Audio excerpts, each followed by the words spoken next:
Hello and welcome, everyone. It's my birthday. I turned 34 today. You know, it's been a long, you know, the funny thing is when I started the YouTube channel, I was 24. So sometime next year, it'll be 10 years since I had started the YouTube channel. Greetings from Germany, and thank you, Pirate. And thank you, Shen. We also have a little fuzzy guy accompanying us, so he is currently staring at some birds outside the window.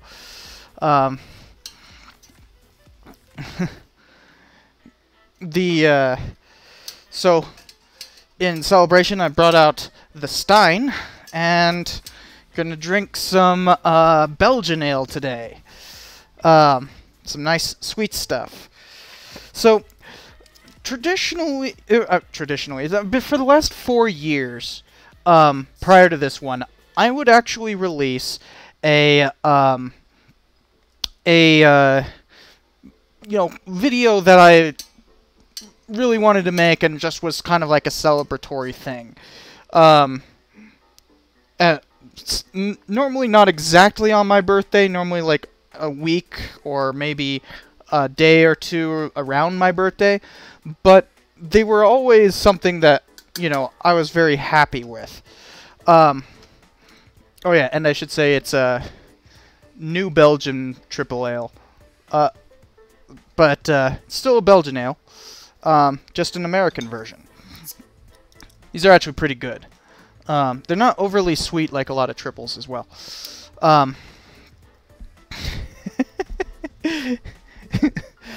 look at this cat. He's like, what the hell is that? Whoa. Beer! If you've never seen beer before, you've seen beer plenty of times.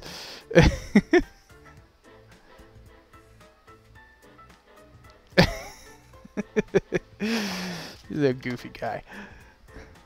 Goofy guy. But this year I didn't get to do it because the people who own the I don't think this quite fits 2 bottles. Yeah, it doesn't. So I'll just drink the rest of this bottle on its own. Cheers.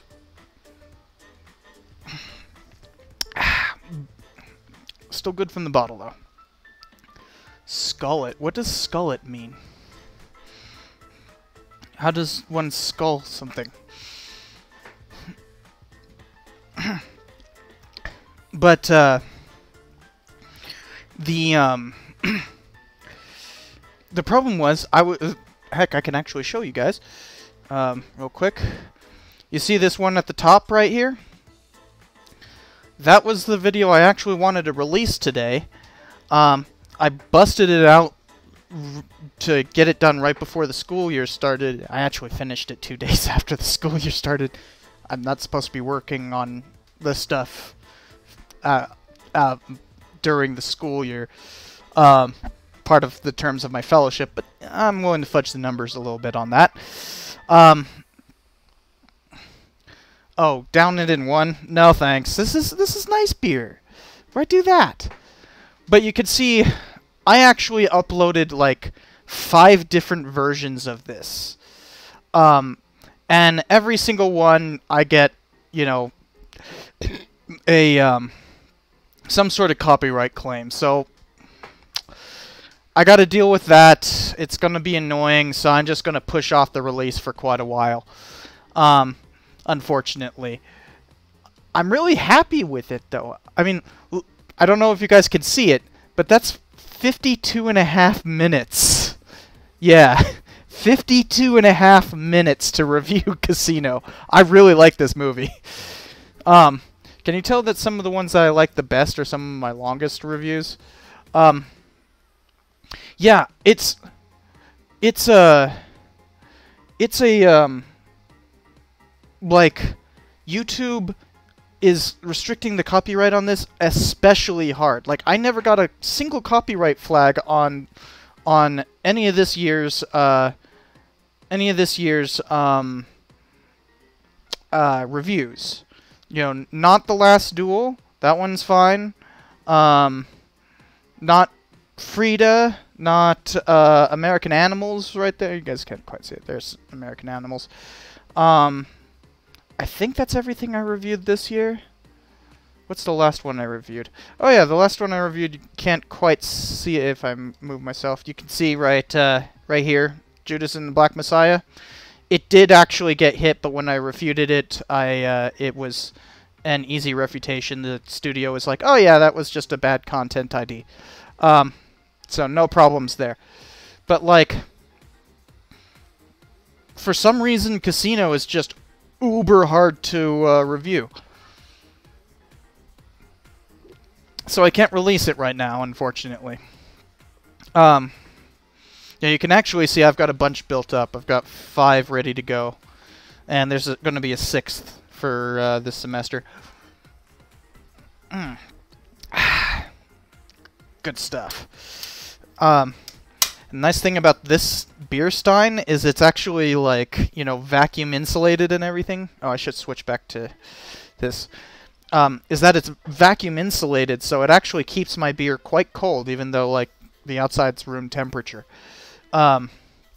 So, super useful. It's also big, so whenever you go to, like, a, you know, beer stein event thing, you can bring that along. Oh, am I waking him up by talking? I think I might be waking him up by talking. He's just gonna have to deal with it. Oh, that's a spot, though. Oh, look at that. Yes, hi. Oh, happy kitty. He's like slow blinking and everything. Whoop. And he's getting close to biting me. Yeah. There we go. Okay, enough. Ooh, big yawn. Big yawn. Oh, yeah.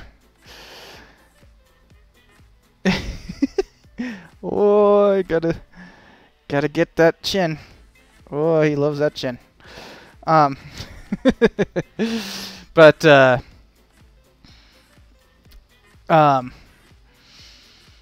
yeah, I don't know. And by the way, Pirate Flosh? Flosh, is that how you say that? Yes, I've had German beer. There's all kinds of German beer, though, so I can't tell you, you know, which things specifically are good. It's just there's good ones, and then there's kind of lame ones. Although I will say the Czechs make better lager than Germans. I have to point that out. Czech lager is way better, or I should say Pils, because there's many types of lager, but. Oh, yeah, Marzen, like what we hear in the, yeah, King's just sitting there. I should just leave it pointing this direction, because, you know, he's half the show. Not safe for word. But, like,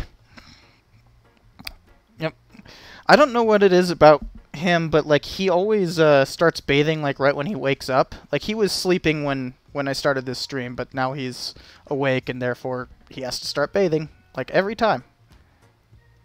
That's just you know, how he wakes up. Got to do the morning ablutions. But in terms of German beer, I absolutely love Marzen, which here in the US we call that Oktoberfest, but in Germany, they call it Marzen. And thank you, Duresser. Yeah, it's my birthday. So, before we just go straight into watching one of these, which one would you guys like to see?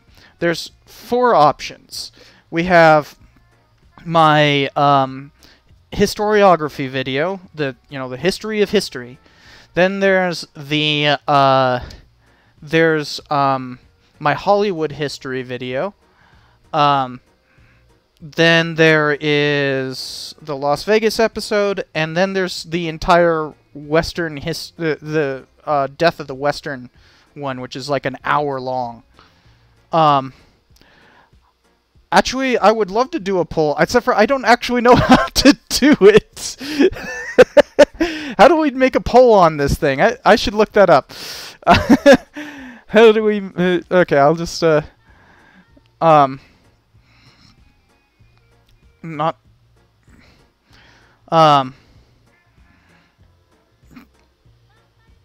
So, let's see here. Make a poll in Twitch chat.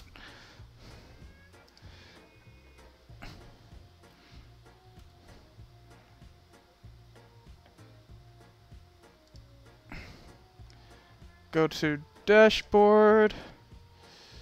Oh, and there's just a button to create a poll?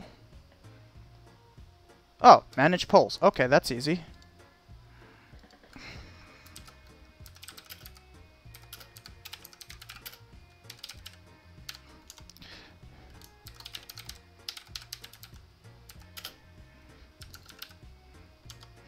Okay, hold on while I type this in. So historiography, then Hollywood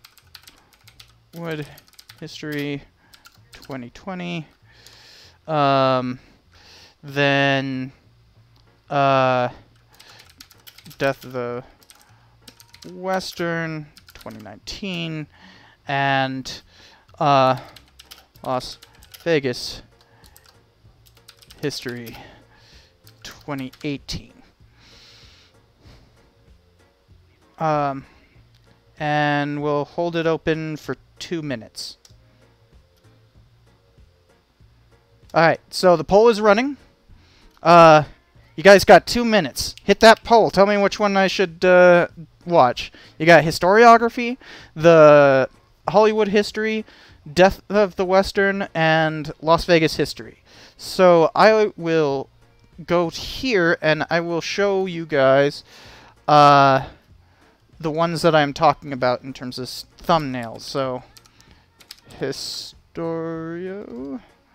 So this is the historiography episode. Then there is then there is the what's the next one? I forgot what the Hollywood. Hold on. Then Hollywood. Then you know, Death of the Western. And finally, Vegas. So, those are the 4 options. We've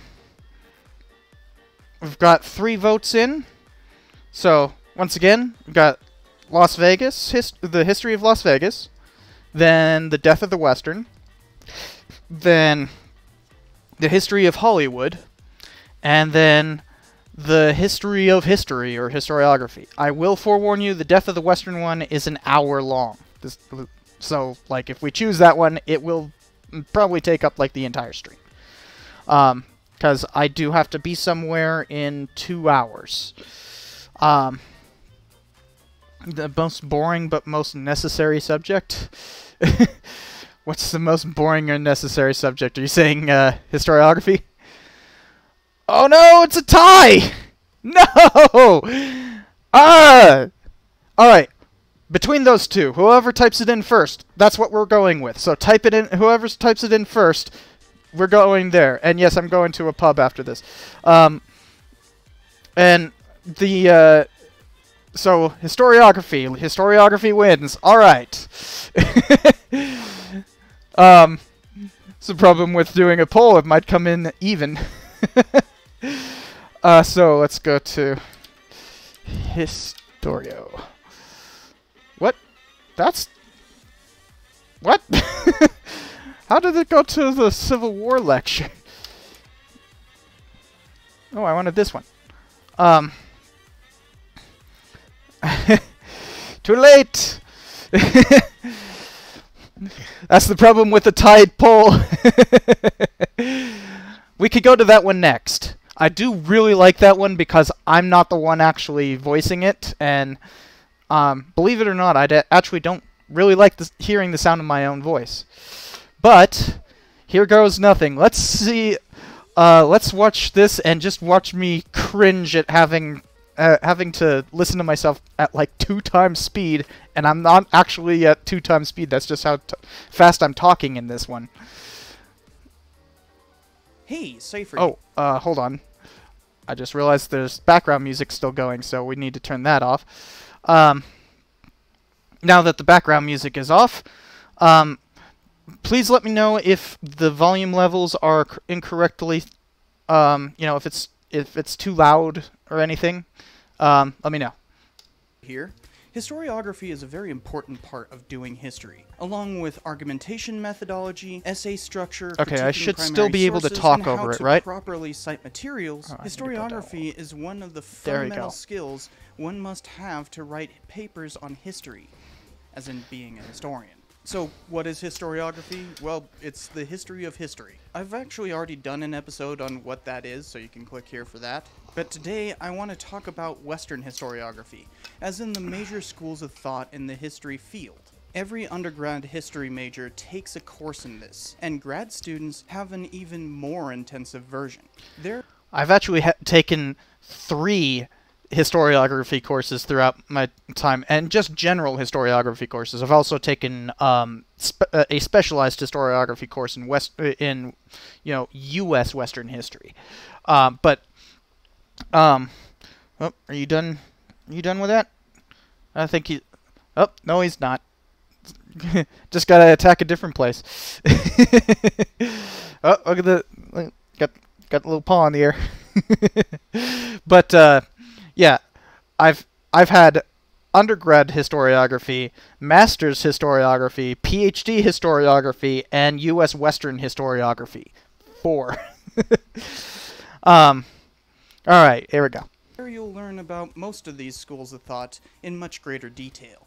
Today I'm taking a bit of a challenge, and maybe this'll help you if you don't get to take one of those classes. Let's go over each school in about a paragraph or 2. Obviously, that's not enough to go into depth, but perhaps it'll help you understand the evolution of the history field as a whole. As always, there are some helpful secondary sources in the description below for those who'd like to dig deeper. Also, I'm going to timestamp each one of these so you can jump through it. Okay? Let's explain the major schools of thought in the history profession, rapid-fire style.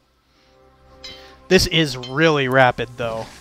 So, if you guys want me to, like, pause and explain one of these further, comment it in the chat, so that I can, quickly do that. I might upload this to the Cheka channel.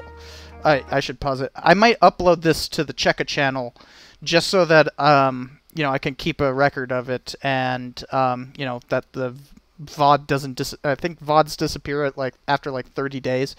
So, I might upload that. So if you guys want me to explain something further, that might be useful for later stuff.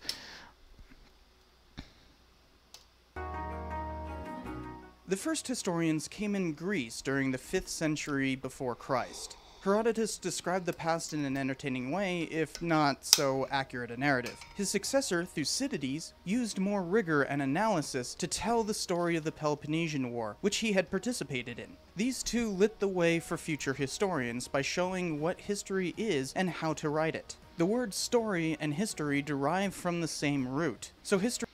You know how many people have gotten angry about this? Just this statement right here? Like, they literally derive from the same root. And yet, people want to act like narrative is fiction. And no. Like, you can have true stories. That's what the whole thing of based on a true story is. It's based on a true story. It's right there in the name. But for some reason, people want to, defend the accuracy of something that is inaccurate. I can never understand that, but people really do that. Chad, I haven't seen anything in the chat for a while. You guys still there? I want to make sure I'm not like. I keep on seeing my streaming quality going down every once in a while. I want to make sure that hasn't dipped. So let me know. Okay, cool. See it. Good. Because it hit the red a couple of times. That's not good. All right. So on with the show. History is just telling a true story, whether in the Herodotus fashion of entertaining narrative, or Hey there, through DNA Thucydides's drug. more analytical and accurate fashion. For the next couple millennia, this was the primary divide between historians. In the ancient world, they are pretty much our sole sources. In the medieval world, after the fall of the Roman Empire in the 5th century AD, monkish devotion to writing gave more sources and created chroniclers. Chroniclers simply made timelines, as in a list of dates and events, with no attempt to connect these things. Chroniclers are not historians, for they are not telling a story, but they formed the basis of many historians who studied chronicles while in their monastic orders throughout the Middle Ages, such as the Venerable Bede. So something you might notice is when I made this, I made it to also make them into YouTube Shorts, because I thought YouTube Shorts was actually going to be like an interesting thing, you know. And so I actually put all of the like preliminary versions of these on TikTok, and let me show you how well that did. You know how they say that like everybody on TikTok has a video with 1 million views? Look at that. But none of these went more than like 400. Like, my most viewed video on TikTok was something I drunkenly put up while I was making fun of my parents' fat cat. But like, all the rest of them, oh look, that one hit 600, almost hit 600. Oh, and I guess that's one. That's another drunken one. But like, yeah, TikTok does not like history.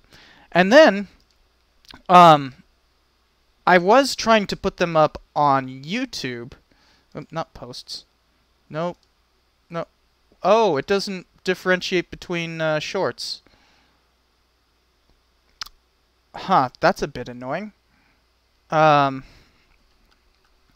think I just called it historiography. Yeah, okay. But you can see, I guess I have to zoom in a bit, but you can see each one of these did pretty poorly. You know, 8,000 views, 9,000 views. The only one that did particularly well was the one on Marx.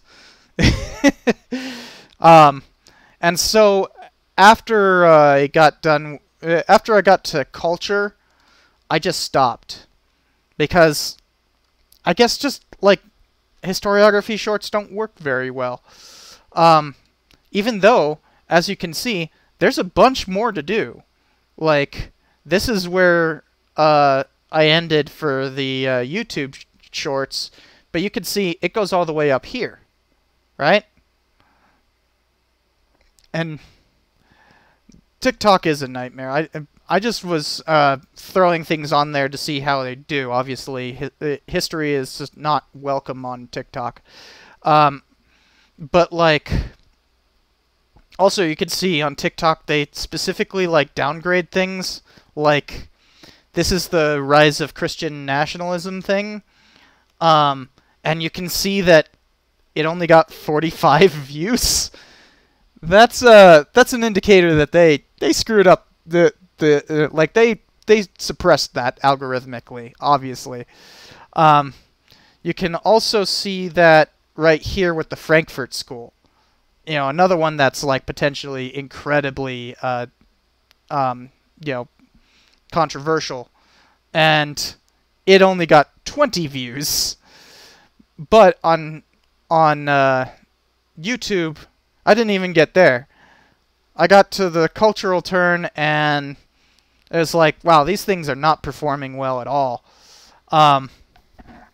You know, some of them were having trouble even getting past 1,000.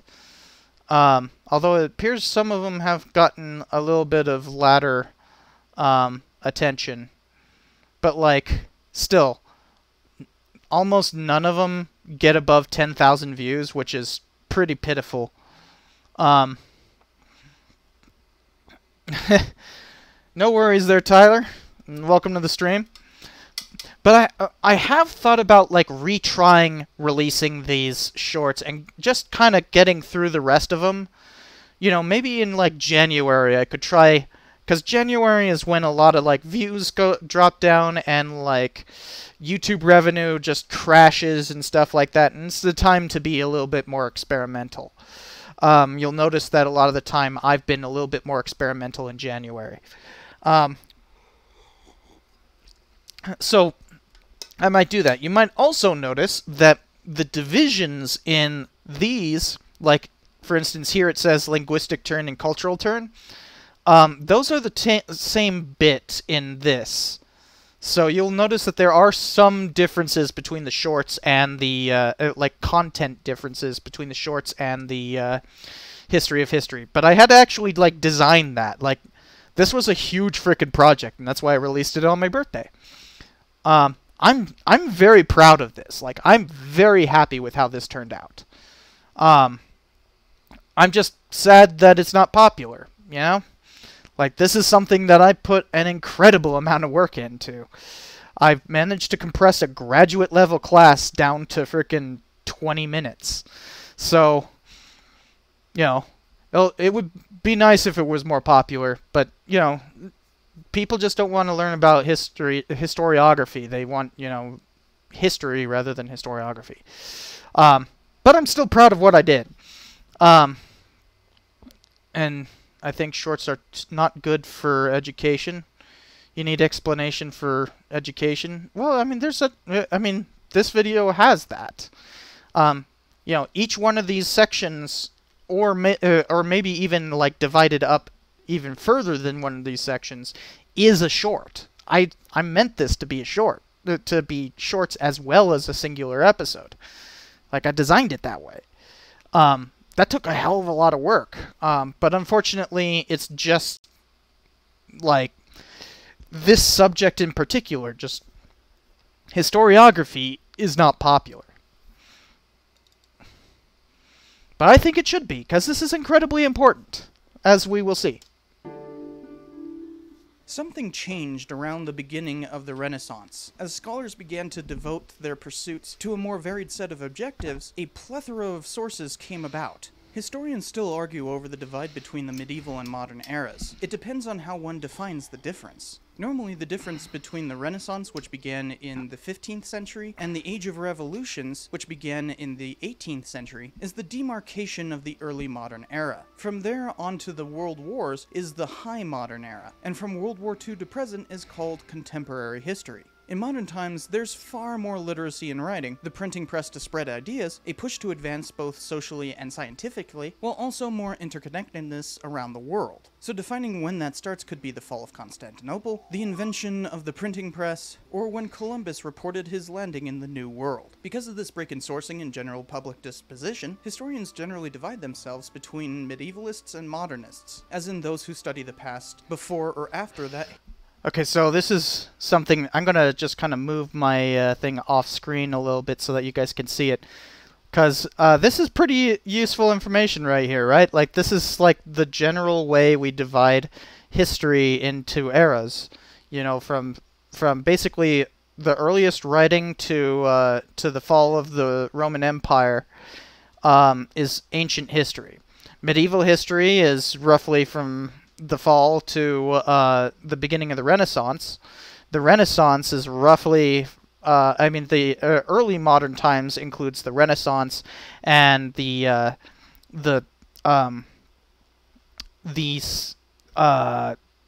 know, all the way up until the Age of Revolution. The Age of Revolution is you know, starts with the American Revolution, and so you can argue that that's early modern or not. Hence why you notice that each of these has a gap between it of, you know, varying time frames, 30, 50 years. And then High Modern goes all the way until World War I, and Contemporary goes from after World War II to present.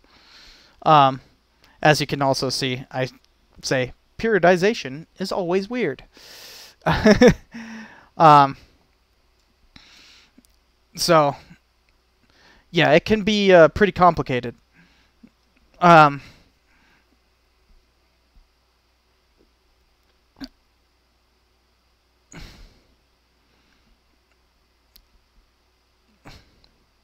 Oh, it's 1 a.m. I just noticed that Pirate left because it's 1 a.m. there. Um, yeah, it's only, what is it? 5 o'clock here. Hold on. Tyler says, I remember I screen capped this once when I wrote that Bathory video. I used early modern and not Renaissance, and I'm better for it. Yeah, I mean, like, this is actually something that you can look up on, like, Wikipedia. It actually, like, says on Wikipedia, let's see here, contemporary history. And if you go to that, you'll see, you know, they have human history as, like, a, you know, thing where you can actually, like, okay, well then there's modern history, which includes early modern, and like they actually have all of these things like explained. What the heck is Holocene? Holocene is like, okay, that, yeah, no. But you see, then they have like ancient history, which can be further broken up and further broken up. But like each one of these things has its own like, oh look, I actually am perfectly in line with their definition. Look at that. 3,000. Well, okay, I'm not quite in line with theirs. I guess I probably should have put 476 rather than 470 here, but I mean close enough. You get the point. All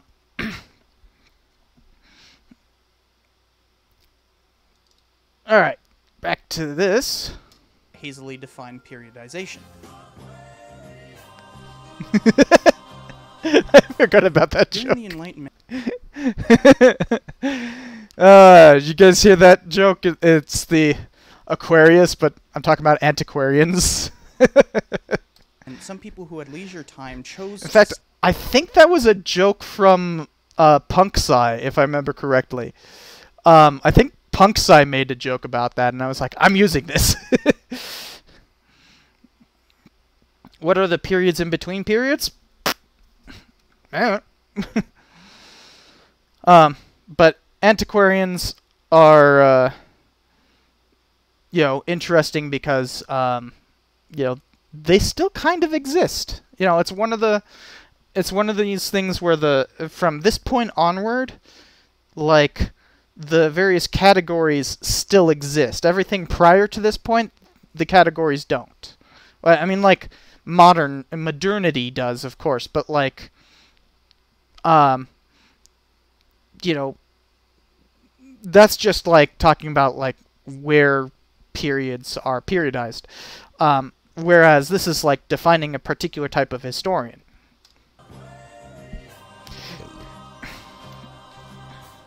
During the Enlightenment, some people who had leisure time chose to study the past. They applied ideas like rationalism and empiricism to the craft of history. These antiquarians were not professional historians, more of hobbyists, but they began to develop a style of history more recognizable to scholars today. This included citing one's sources for the sake of veracity, using a paucity of perspectives to interrogate a subject, and finding new materials to shed light on previously unknown topics. This led to a swath of lay historians, most prominent of which was Edward Gibbons, who used newly dug up sources and a bunch of ancient historians to write his magisterial The Decline and Fall of the Roman Empire.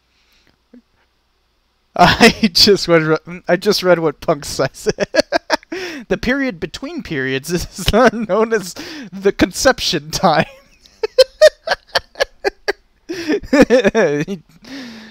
I get to be a dirty old man. I'm 34 now. Though antiquarians sometimes rose to such venerable heights, they were just making it up as they went along. God, my beard is awful in this. As more antiquarians wrote history in the 19th century, universities began to give history degrees. Alongside this professionalization, historians took on standards for their scholarship. The most fundamental figure of this transformation was Leopold von Ranke, who really pushed a reliance on primary sources, good argumentation, and proper citation. Some even pretended this was scientific and objective, but professional historians were still beholden to the whims of their day. How is Edward Gibbons viewed nowadays? I'm sure there are errors with the fall of the Roman Empire. Oh, yeah. In fact, I bet you, if we went to the Wikipedia, I bet you there is, like, a whole thing on just the rise and fall of the Roman Empire. I'll bet you there's, like, a whole section on, like, oh, there's a section on legacy, and it's just, who's referenced it? Okay, well, I guess there's not any, so one of the main criticisms you see of Gibbons, here, I'll switch to this. One of the main things that you see of, in terms of critiques of Gibbons, or Gibbon, is that he's really weird about religion. Like, really weird about religion. He basically argues that, like, Christianity ruined the Roman Empire. But also he does this weird thing where it's like, oh yeah, Roman emperors were super gay. And, you know, homosexuality, that's bad. That's bad. You can't do that. And that's why he... And then he does this weird thing. He goes, and that's why Christianity arose. Which is just like... What? And that's why Christianity ruined everything, because all the homos were around. It's just like... the whiplash from that. Like, it is so different from, like... I see somebody clipped it. Oh, Loki did. But yeah, like, it's this weird thing where he basically argues that, like, because pederasty was so common throughout the Roman Empire that it inevitably led to, like, you know, degeneracy, and that degeneracy was taken advantage of by a small cult surrounding some guy named Jesus Christ, and then frickin' one of the Roman emperors just decided, well, I gotta keep this whole empire together somehow, so I'll just go with that cult. And like, and then he says that like ruined the empire, which is just like, what? Yeah, so there's obviously significant criticism of Gibbon today. But, like, you know, he's incredibly important as a historian. I ask because the new Game of Thrones prequel series is, according to George R.R. Martin, directly inspired by Edward Gibbon. Sure. But, yeah. Edward Gibbon, the 18th century version of trans people ruined the West. Yeah. And why do you think that you see all these idiots who are like, well, look at the Roman Empire. They fell into degeneracy. Like, that's directly from Gibbon. Now, obviously, Gibbon is not the first one to make those kinds of arguments, but he's the biggest. Like, he's literally still the biggest influence in terms of how people see the fall of the Roman Empire, even today. To the people that believe in his... yeah, you're absolutely right, Duresser. Unfortunately. But that's just the way of the world. You know, you're going to get a lot of bigots. But we were talking about professionalization, so let's get back to that. reliance on primary sources, good argumentation, and proper citation. Some even pretended this was scientific and objective, but professional historians were still beholden to the whims of their day. This process played a key role in nationalism by making histories about their respective nations, extending its existence backwards well beyond the limits of common ethnicity. Many historical associations were founded as nation-building projects, and they all relied on a German philosopher's view of history. George Wilhelm Friedrich Hegel, it's way too many names. Somehow, I said all of this, like, German-like, except for his first name. I said George for some reason. It's Georg. Like, Georg. That's how you say his first name, but for some reason I mispronounced it. Was kind of the figurehead of many romantic philosophers who theorized a way of understanding what the spirit of the times is or was, also known.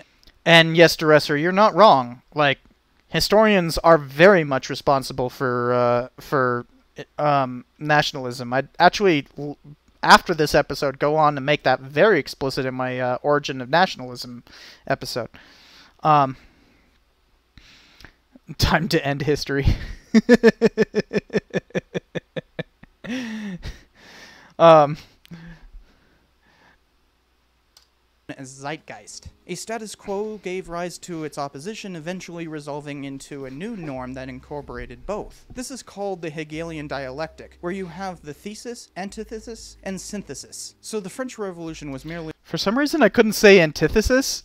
Like, I screwed that up while recording like 5 times. I was like, antithesis, because you have to say it all in one sentence, right?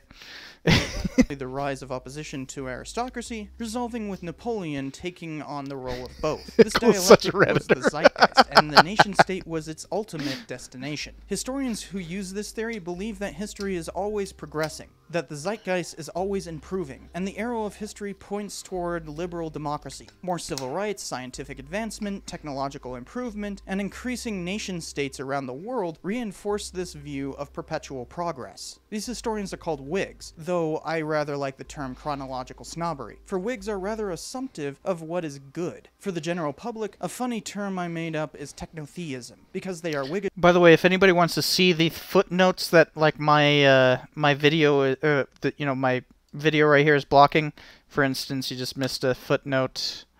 Which is good. For the general public... Nope.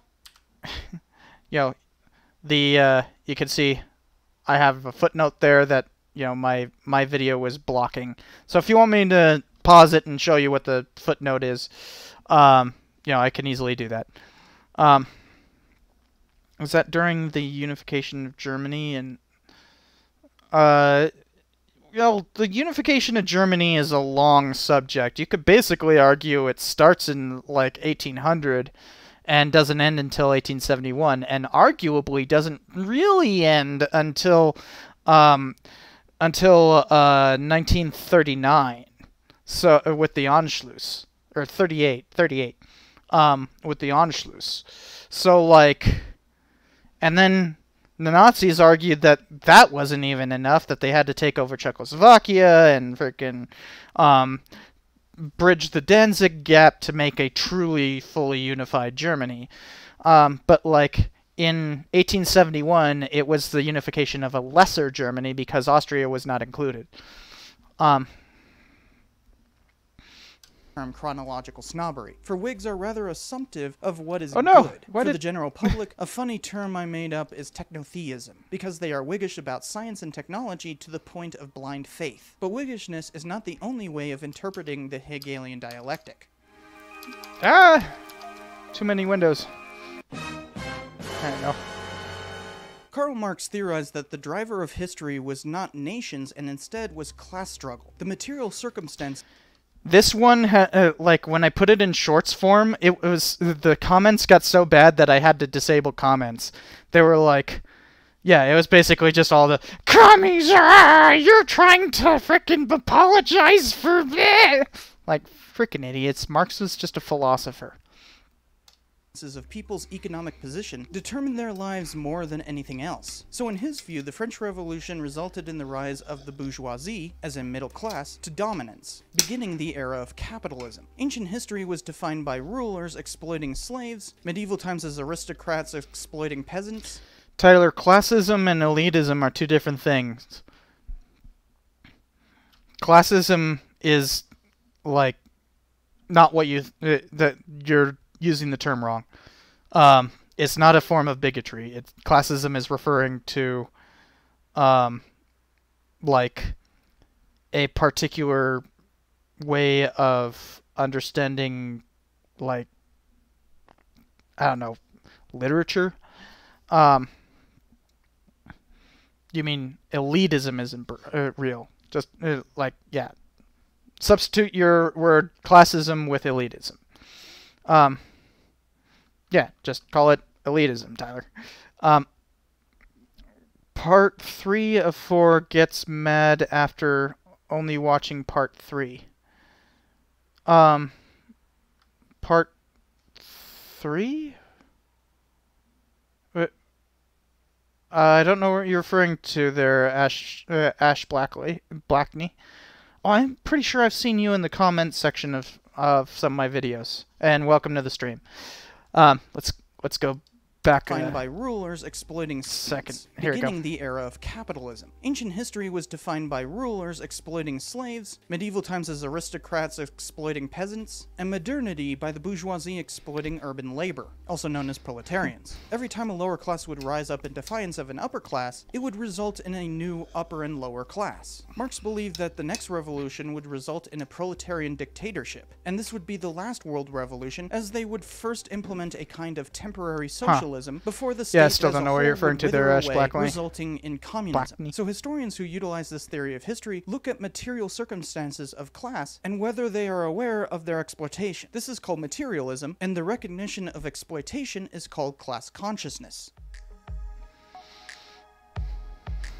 Building from Marx's definition of modernity, and so many people get mad when I point out that like modernization theory is built out of Marxism. If you go back and read Weber, he's very clear that he is following Marx. Like, he is just blatantly following Marx, especially Marx's whole idea of the Oriental mode of production. You know, a very racist theory. Marx was a 19th century German. Like, racism just comes with the territory. But, like, the Weber expanded upon it, and for some reason people look at Weber's whole book, the Protestant Work Ethic and the Spirit of Capitalism, and they view that as, like, capitalism good. It's like, no, he's literally arguing the opposite. He's just saying that you've got to go through these stages, just like Marx had said. Like, that's all he's arguing, and yet, for some reason, people are like... Well, he's also arguing that, like, Protestantism, especially Calvinist Protestantism, was created the unique conditions necessary for capitalism. And while I disbelieve that, it is still one of those common things, like with people like Niall Ferguson. In fact, I think I'm going to talk about it in the video. So many people were inspired by Marx. That's very true. Saying Marx is like saying gender or feminism. It's like read to a bull for idiots. So true. So true. That's... I mean, somebody needs to, like, pin that up on a wall or something. Saying Marx is like saying gender or feminism. It's like read to a bull for idiots. That's so true. Now, old Carl got wrong a lot of things, but still is worth reading and a solid base. Yeah, I mean, like, same thing with Max Weber, right? you know, all of these ones, there's flaws, but like to say that you should just discard them altogether, like, no. Although I will say we should not read Hegel. Like, have you ever tried to read Hegel? No. Do not inflict that on your students.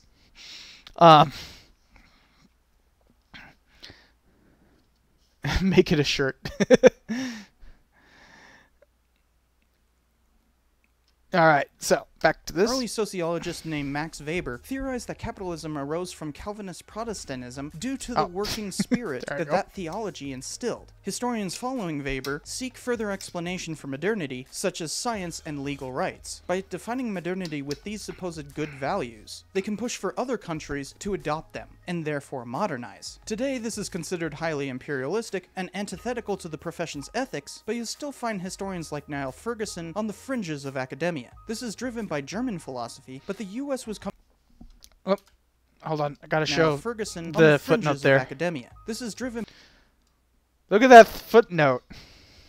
Look at that footnote. I'm like, yo, Hegel, Ronke, Marx, Weber. Can you tell I'm making a point here about nationalism? I'm including Marx as a nationalist, by the way. Like, we need to get out of this mindset of, like, Marx being this, like, unique thinker and realize that he's very much a man of his times. And, you know, once we do that, you can start realizing that, like, he is part of these kinds of, like, intellectual tendencies. And he's actually kind of super nationalist sometimes, even though he rails against nationalism.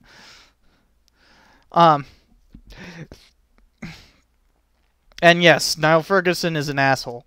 But also Niall Ferguson's like super anti-Marx, even though his like main idea is Weberian. And notice this progression right here. You could just put Ferguson right here, you know? But he doesn't, because he wants to be, he's a conservative, so he doesn't want to be associated with that, which, you know, affects him. It was the idea of nationalization, hold on a second, as the idea of nationalization was that used as, okay, that doesn't make sense, used as a tool to justify unification. And there's a lot of different ways that nationalism was used, but it was fundamentally a historical theory. By German philosophy, but the U.S. was coming to power in the 20th century, and scholars there had their own basis. Pragmatism, yeah! Pragmatism is not an adherence to practicality. It's a theory of truth, which says those with the best argument know the current truth, and given infinite time to investigate and discuss, whatever rational inquirers would conclude is the ultimate truth. American academics followed this epistemology and really blossomed in the interwar years. These historians fused ideas of modernity with Whig history to study the economic influence on ideology. Most prominent was Charles Beard, who sadly did not have a beard. Grow more beard. You need to shave this thing. Shut up, Grandma! Grow a beard!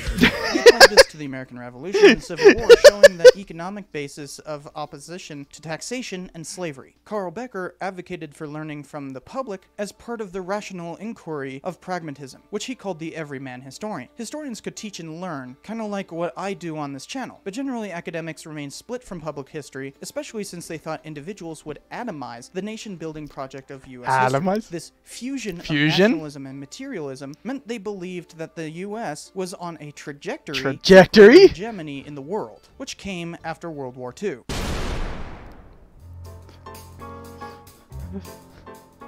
I made After World jokes. War II, historians on either side of the following Cold War generally agreed on the trajectory that their nation was taking. It conformed to the Whiggish interpretation in the West, as in a unified nation headed towards greater equality and freedom. The Marxist interpretation dominated in the East, as in proletarian socialism headed towards communism. Western historians formed a consensus. This was the orthodoxy of contemporary history, seeing their nation-state as the triumphant endpoint of history, which only needed moderate improvements and massive defense from foreign aggression.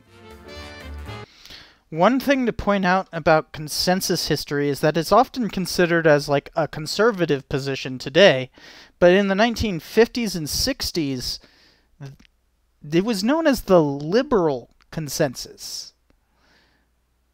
But we'll see that like the liberal consensus didn't only get challenged by conservatives, but conservatives were challenging the liberal consensus by trying to defend it.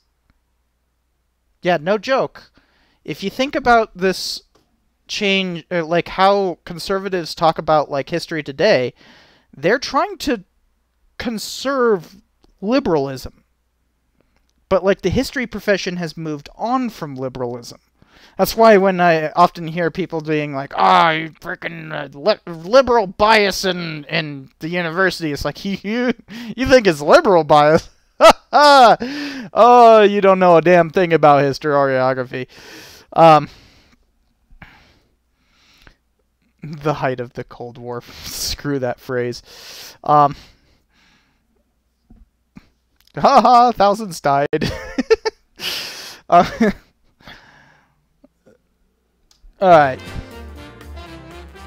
Another thing that grew roots prior to World War II and blossomed afterward was the Analysis School. Mark Bloch formulated an interdisciplinary approach by combining economics, anthropology, and sociology to investigate what he called the mentalité, or the overall mentality of a given society. Fernand Braudel applied this to a massive timescale. This isn't 10 or 20 years, but 10 or 20 centuries, which they called the longue durée. Braudel typified the macro years, but 10 or 20 centuries, which they called the longue durée.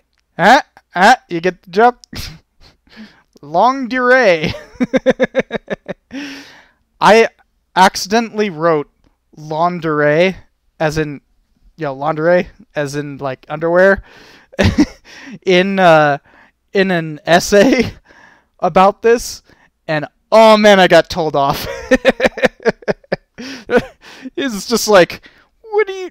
No, we're talking longue durée, as in long duration. I'm like, well, it sounds a lot like underwear to me.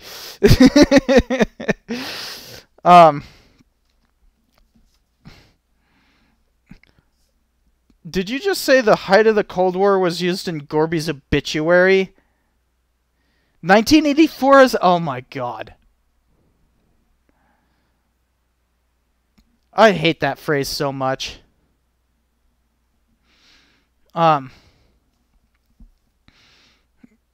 Victory Secreta.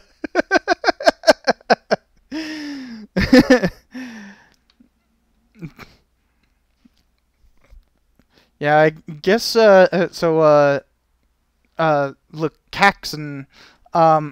says, yeah, because I guess most people think of liberal ideas as common sense, so conservatives capitalize on thinking of themselves as the obvious solution. It's an interesting thing, because that is kind of the whole idea of the liberal consensus. Let me switch over here, because that's actually like the idea of the liberal consensus, is that any deviation from it was like this kind of weird, outlandish thing. Like, you want to get rid of welfare? What's wrong with you? Or like, you have a problem with the New Deal, but your problem with the New Deal is that, like, it was just a little too much too soon. Like, that was, I guess, what you could call conservatism back in the 50s and 60s. But then you had this, like, rising conservatism, this, like, new right, that, that was like, no, we need to take things back to frickin' segregation days. Back to the good old times of the 1950s. Make America great again. Yeah. So there's, like, a bit of reactionariness that's, like, built into modern conservatism.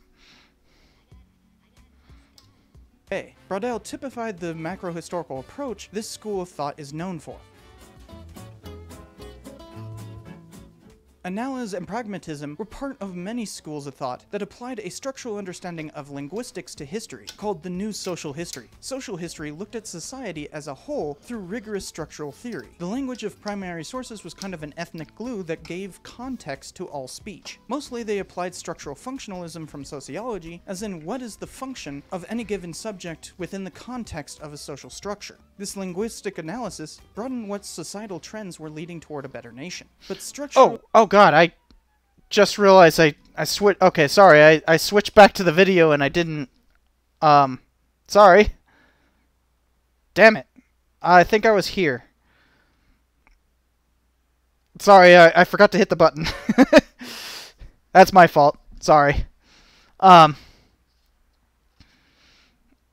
It is back. Now I'll... Prior to World War II, I and pushed it a little bit back. Was the Analysis School. Mark Bloch formulated an interdisciplinary approach by combining economics, anthropology, and sociology to investigate what he called the mentalité, or the overall mentality of a given society. Fernand Braudel applied this to a massive timescale. This isn't 10 or 20 years, but 10 or 20 centuries, which they called the longue durée. Braudel typified the macro-historical approach this school of thought is known for. Analysis and pragmatism were part of many schools of thought that applied a structural understanding of linguistics to history, called the New Social History. Social history looked at society as a whole through rigorous structural theory. The language of primary sources was kind of an ethnic... A weird thing about social history is that it was often very economic. And the New Social History got really weird when you got to, like, cliometrics. I don't talk about cliometrics because nobody likes cliometrics here. But, like, I remember reading a thing on cliometrics of a cliometrician who was literally measuring, like, the popularity of religion by the number of, like, chairs that were in a New England church. And, like, he studied the change in the number of chairs inside of this church over the years. And it's just like... Get a frickin' life, man. Come on, there's any number of ways of explaining that. Like, that's not just, like, you know, religion equals number of chairs at this one church. Like, but furthermore, it's like, what the hell what are you trying to derive from this? Like, that they just had more chairs? That's stupid. Glue that gave context to all speech. Mostly they applied structural functionalism from sociology, as in what is the function of any given subject within the context of a social structure. This linguistic analysis broadened what societal trends were leading toward a better nation. But structuralism began to break down, as neoliberalism emphasized individuals more than society as a whole. Replacing it was culture. Cultural historians look for the meaning of the subject instead of its function. Language continues to inform their study, but the historic context is how it affects an individual instead of society as a whole. They use theories of semiotics derived from pragmatism to show how any given primary source is embedded in its cultural context, revealing the meaning of that topic. Culture, rather than society, was the focus from the 1970s onward. Anthropologist Clifford Geertz used what's called thick description to explain a culture, where he not only explained the function of some act within the structure of a given society, but also the subjective explanations and how it fits within the context of that culture for a far more complete ethnography. Historians took this approach and applied it in the opposite direction of the Analysis School. They took small case studies, such as... Hold on a second. I have some questions to answer.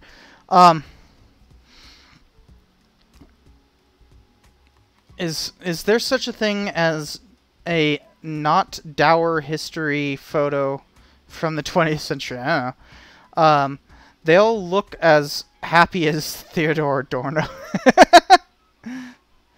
It could just be employing someone to make tons of chairs. Yeah, I mean, like, seriously, that the whole thing with cliometrics is not... there's a reason why I don't talk about it in here. It's just not important. There's Inquisition records of in the opposite direction of the Analysis complete ethnography. Historians took this approach hold on, and let's onward. Because this is actually like my favorite piece right here is microhistory. Like, microhistory is by far, like, my favorite, like, slice of historical methodology. Anthropologist Clifford Geertz used what's called thick description to explain a culture, where he not only explained the function of some act within the structure of a given society. Oh, no, not again! Ah! I did it again! I keep on forgetting to switch back. Sorry. Onward. But this is my favorite right here. Anthropologist Clifford Geertz used what's called thick description to explain a culture, where he not only explained the function of some act within the structure of a given society, but also the subjective explanations and how it fits within the context of that culture for a far more complete ethnography. Historians took this approach and applied it in the opposite direction of the analysis school. They took small case studies, such as Inquisition records of a single individual, to perform Geertz's thick description, and draw out greater context from that narrative. Rather than simply smaller topics, microhistory drew out much larger history by connecting aspects of a subject to a wide group of topics. Culture was beginning to challenge the consensus. Notice that I'm talking about, like, challenging the consensus? Like, the liberal consensus. So, yeah, some of these are going to be just straight up Marxist, including Gramsci. But, like, microhistory was challenging the analysis school by, like, focusing on very close case studies. And when I finish my dissertation, you will see that I am heavily reliant on microhistory. The Italian sad man. Some historians revived the theories of Antonio Gramsci, a Marxist who'd been jailed by Mussolini until his death in 1937. His convoluted prison letters spoke of a cultural superstructure that prevented class solidarity. This cultural hegemony, as in how generally accepted ideas tend to favor the elites of any given culture, those elites indirectly control the very mentality of the lower classes. Historians showed how possibilities were stamped out by cultural hegemony and how that came to be. This is going to be a controversial one if I ever release it on Shorts, because for some reason people have, like, ridiculous conspiracy theories around this, but you'll see it's actually pretty mundane. And yeah, no relation to the Frankfurt School, but they are connected by talking about culture and being Marxists. Unlike Gramsci, most of the Frankfurt School managed to escape fascist persecution by moving to the United States. These Marxists also pointed to how culture could snuff out resistance, but they were more about ideas. They theorized that the culture industry, as in movies, books, TV, and whatnot, helped bolster capitalism by making the population complacent and docile. Their critical theory analyzed popular media for how it reinforced societal structures. Historians who use this method to critique tend to be looking at how a culture is affected by media. You know how so many people are angry about, like, Hollywood pushing their freaking liberal ideas on society? Like, these people are, like, and then they try to say that, like, you know, putting a black woman in Lord of the Rings is, you know, fulfilling what the cultural Marxists want. And it's like, literally, the cultural Marxists are what, you know, they're calling the Frankfurt School cultural Marxists because they're a bunch of Jews. But, like, the, you know, they're trying to say, like, oh, well, they're trying to destroy society. And it's like,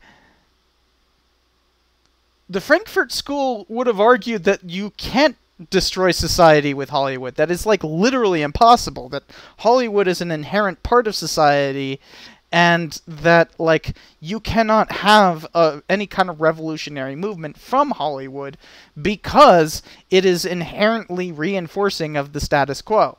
It is liberal, not leftist. And, well, I kind of agree. Like, yeah, it's not really possible for a leftist movement to come from elites in Hollywood. Like, they are inherently reinforcing their beliefs in like a stronger America. So like this whole idea of like, you know, Hollywood is trying to subvert the nation is like, no, Hollywood is the nation. I don't know what the freaking hell you're talking about otherwise.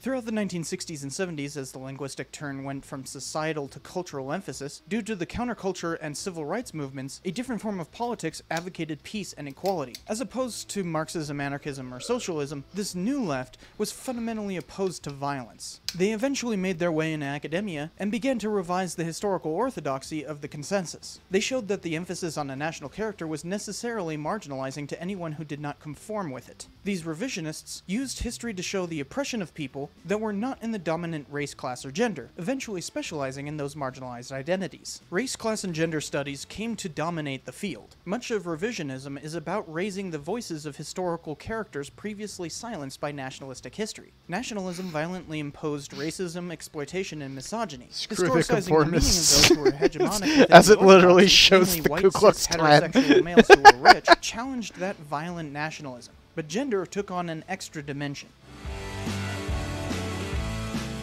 As the 1970s push for the Equal Rights Amendment swept the United States, though it would ultimately fail, academic feminism took on extra theoretical might.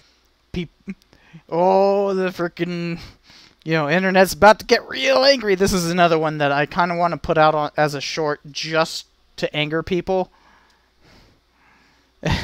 my gender sense is tingling. But like, this is why I want to put out the rest of these like shorts, because obviously when I just phrase it as like, here's the history of history, most people are not even going to make it all the way through this. But you can already tell as we're getting through. I can also tell from some of the comments that some of you guys haven't actually watched this episode, which means like even you guys didn't make it through, and I'm guessing you guys are a little bit more dedicated than most. But like how DNA Trog was talking earlier, like, you know, his father is a centrist and therefore hates the New Left, but like also the New Left is like anti-Marxist. So I shouldn't say anti-Marxist, just non-Marxist. You know, it's just a kind of different path. And it's gotten super appropriated over the years, and you'll see the same thing here when we were talking about feminism. But this is like actual feminism, so like this is the kind of stuff that people like really hate, but like also don't understand worth a damn, which is fascinating to me. Extra dimension. As the 1970s push for the Equal Rights Amendment swept the United States, though it would ultimately fail, academic feminism took on extra theoretical might. Mary Ritter Beard, who was married to Charles Beard, was a suffragette who made biographies of prominent women, but few scholars followed her until the 1980s. First wave feminists sought voting rights like Mary Beard, so the second wave sought civil rights like the ERA. Historians like Joan Scott showed how history itself had been heavily misrepresentative of half the population, seeking to raise the voices of women who'd been discounted by a patriarchal historical profession. Judith Butler theorized that gender was performative, as in one performs their gender to whatever the historical circumstance requires. Feminist historians showed that patriarchy imposed spheres of domesticity, where women were forced into domestic roles, thereby keeping them subservient. They also studied ideas of how gender reinforces nationalism. Historian George Moss showed how masculinity and femininity were forms of what a nation saw in itself, as well as what it excluded. Yeah, so notice that like that has nothing to do with the feminism that like you hear conservatives complain about, and like half of it is just like a little too high level for them to think about. You know, and DNA Trog is pointing out like, yeah, my dad hates liberals, and it's like, except for he's probably a liberal, because conservatives are actually liberals. They're just, you know, a little bit more conservative.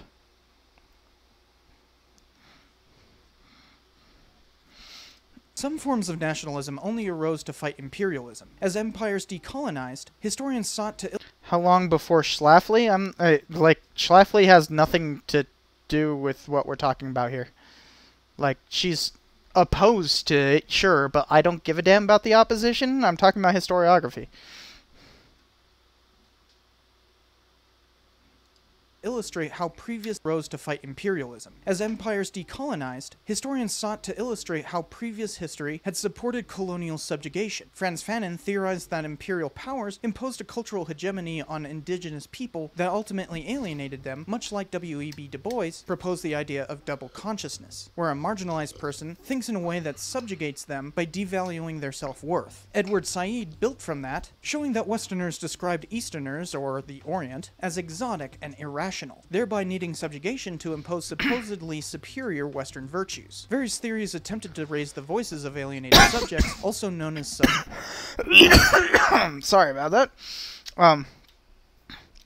You really put that woman in her place, not in the discussion? What? I don't get that. What woman in her place? Oh, Schlafly, that she doesn't belong in... Wow. I put her so much in her place that I freaking forgot about her. Alright, back to this. Western virtues. Various theories attempted to raise the voices of alienated subjects, also known as subalterns. Homi Bhabha revived Du Bois' theory by saying there was hybridity of the hegemonic affectation and a true undercurrent. Holy crap, was that hard to say. You can tell... Like, look at my eyes in this. Look at how I'm, like, just like, you know, trying to pay attention to what's being said, like, what I'm supposed to say, because I'm reading from a teleprompter, and, like, did you hear that sentence that I just said? Like, even though it makes perfect sense with, like, all the other stuff, I've talked about hybridity, I've talked about hegemony, like, still, putting that all together... It's just bleh, you know. That's the problem with in fact Gayart I think it was Homi Bhabha actually. I think Homi Bhabha was the one who said like I fuck up English because they fucked up us. Like he basically like admits that he can't write properly because but then turns it into this like, oh no, I'm doing it because like screw the English. It's like you're still writing in English, dude. Like at least make sense. Like you're not fucking Hegel. Screw Hegel. Like why do you want to be like him? He's also another European, you know that, right? me fail English, that impossible. Like listen to this the sentence again. Theory by saying there was hybridity of the hegemonic affectation and a true undercurrent. Oh, okay, you could actually see the cut. I could not do that as one singular sentence. Well, I actually did do it as a singular sentence, but the thing is I cut out the breath. You know, I said the mental hybridity or whatever, and a single affectation of, you know, I said it all in one sentence, but I had to take a massive breath to say it. So you can hear, even here, I'm just not capable of saying it all as one sentence, because it's just nonsense. Like, when you put it all together, it's just like gobbledygook. And I'm the one saying it in this video. It's all gobbledygook. Theory by saying there was hybridity of the hegemonic affectation and a true undercurrent. Dipesh Chakrabarti showed that many aspects of Indian culture were Eurocentric and needed to be divorced in order to have a true Indian nationalism. But oh, it was Chakrabarti who said that that it was okay for him to screw up English because he hated the English. It was Chakrabarti. It's hard to keep track of all of these people's names. It's not like I deal with post-colonialism that often.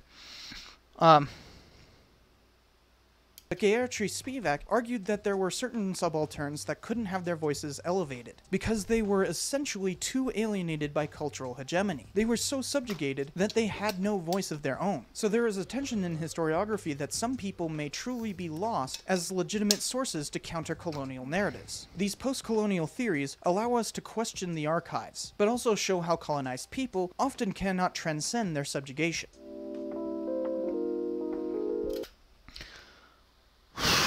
okay, it makes a little bit more sense from here on out. Like, we will get into postmodernism later, but I'm a lot better with postmodernism. Like, I understand it and like use it. So like, I can make postmodernism make a little bit more sense, especially when you put it in this larger story. Like, part of the thing that I really wanted to do with this was make a lot of these things make more sense. Because when you just talk about them in isolation, it makes no... Like, how can you talk about post-colonialism without talking about nationalism? Or, you know, just how the history profession evolved. So a lot of these are, like, very inward-looking.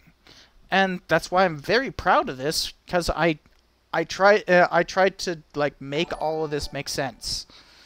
And thank you, King Tuck, King Tuck, 1414 or 414. And isolation, it's messy. But transnationalism, you'll understand pretty quickly. Oops. Many people did transcend national borders, though, especially through the spread of ideas and movements. International history is about how nations interact, while comparative history compares different nations. But transnationalism is about how things transcend individual nations, interlinking them through cultural diffusion. Borderlands history looks at areas where there is competing or layered sovereignty, as in the negotiation of disputed areas, complex cultural interactions, and how nations mix by crossing borders. Maritime history does a similar thing with the inherently borderless space of water. Intellectual history especially has adopted transnationalism in recent years, such as how the Atlantic revolutions of the late 18th and early 19th centuries built off of one another. There's also many histories of how certain places like port cities are inherently more similar to each other than the nation that they belong to, and therefore more cosmopolitan. All of these histories challenge nationalism at its very core by questioning the nature of boundaries and nations Cynicism themselves, for the win. allowing historians like Benedict Anderson to show that nations, in the modern conception of the term, are only a 19th century invention, often created by the history profession itself. This fundamentally undermines the very basis of not only orthodoxy, but revisionism too, for it opens up the possibility of something beyond modernity. Boom! Notice how I get that transition in there? Like, I'm super proud of that transition. I just have to point it out because it's like, this is undermining modernity, which is not only orthodoxy, but also revisionism. Like, screw both of those things. We're going to postmodernism. Like, super proud of that. This stuff just keeps getting more and more complicated, huh?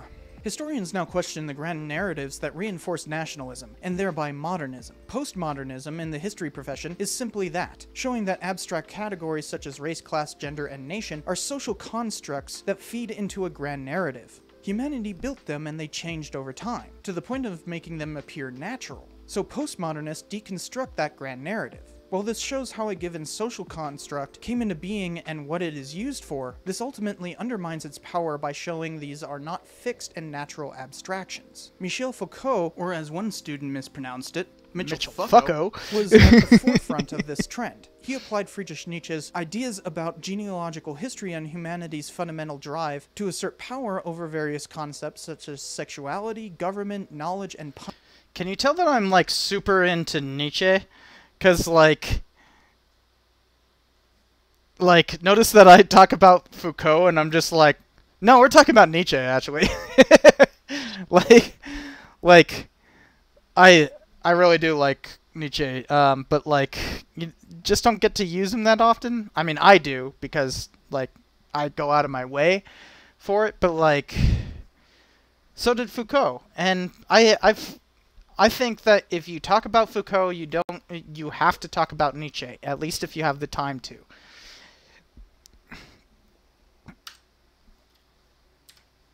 He applied Friedrich Nietzsche's ideas about genealogical history and humanity's fundamental drive to assert power over various concepts such as sexuality, government, knowledge, and punishment. Foucault would show that there are very different conceptions of such abstract categories, then show that it fundamentally changed decades later, if not centuries. Each construct showed a different form of power being exerted upon those using the categorization. We'll answer that in History just a second. itself is a social construct, created by historians. Many laymen claim that there's such a thing as objectivity and being unbiased, but these sentiments do not truly grasp what the process of making history is. It is good to aspire to what Peter Novick called that noble dream, but no historian worth their salt would say that objectivity is even possible, and most recognize that such claims is typically the province of nationalists who inevitably marginalize people. Race, class, and gender are now being deconstructed for how these categories exert power. Historians are steadily moving away from modernism, such as Whiggish history, but no one knows where that will lead. Okay, so couple questions I actually wanted to answer. So, do I consider myself a postmodernist? Yes and no. Mostly no. I use postmodernism, so if using postmodernism counts as being a postmodernist, then yes, I'm a postmodernist. If you think that defines how I do history, my scholarship, then no. That's just not true. Postmodernism is just one of many things I use in my work. Now, you will see in the next one that the thing about post-revisionism, that yes, I am absolutely a post-revisionist. In fact, you can also tell that I'm basically advocating post-revisionism in this, and this is kind of building towards that, but I'm also arguing that most historians don't neatly fit into any of these categories, which is also kind of I guess a postmodernist viewpoint, kind of being anti-categorization altogether. But at the same time, I am far less concerned with fitting into one of these particular schools. If I were to be labeled anything, I would prefer to be labeled a microhistorian. Although the cultural term, I absolutely fit the term cultural historian. The field of U.S. violence in the Southwest is absolutely a cultural field. It's about cultural affectations. So, yeah, that would be the best descriptor if you were to apply any of these descriptors to me, would be cultural historian. But I also basically argue in this that, microhistory is a form of cultural history. So, you got levels. If you say that you're an American historian, or that you're an Americanist, cool. You don't just study the entire nation, do you? Come on, you gotta have some regional qualifier. Okay, yes, I'm a Southwesterner. And I study American violence in the Southwest. Boom. Now you've got, well, to be even more specific, I study American violence in the Southwestern frontier. That's my actual specialty. American violence in the Southwestern frontier. That's what I do. That's, my actual specialty. Notice that, regional identifiers and topics are not covered in this. This is more methodology and forms of analysis, perspective. That's what this is all about. So, no, most historians don't fit neatly in any of these categories. So, postmodernist. I see that, Dresser. It's not exactly wrong. And then there was another one I wanted... Oh, wow, there was a lot of chat while I was talking about that. How many takes did it get before how many takes does it get before I give up? I generally don't give up. I'm freaking pretty hard working on this stuff. I think the worst one I've had is that it took 15 takes, but yeah, to get one sentence, it's only per sentence, and yeah, I've had to do 15 takes on a singular sentence. No, it's actually been worse. It's been 22. I remember that. Because that was in the bloopers of something. What was the next one? There was another question that I wanted to answer. Oh, don't you mean that noble doorstop? Yeah, we joke about that, but you know, it's a hard read, that Noble Dream, but it's a necessary one in graduate school, because people really need to get past that whole idea of you know, that history is objective. So let's head back to this and finish up the episode.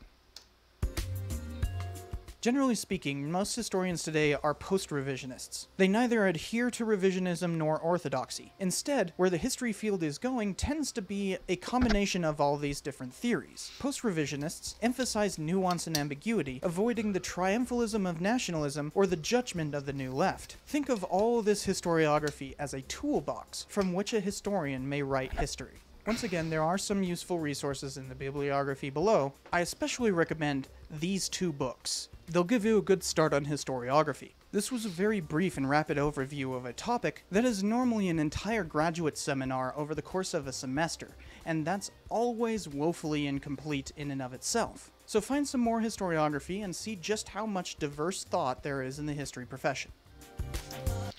National Standard came out in 1993, by the way, Loki. So, yeah, I'm very proud of this episode. Like,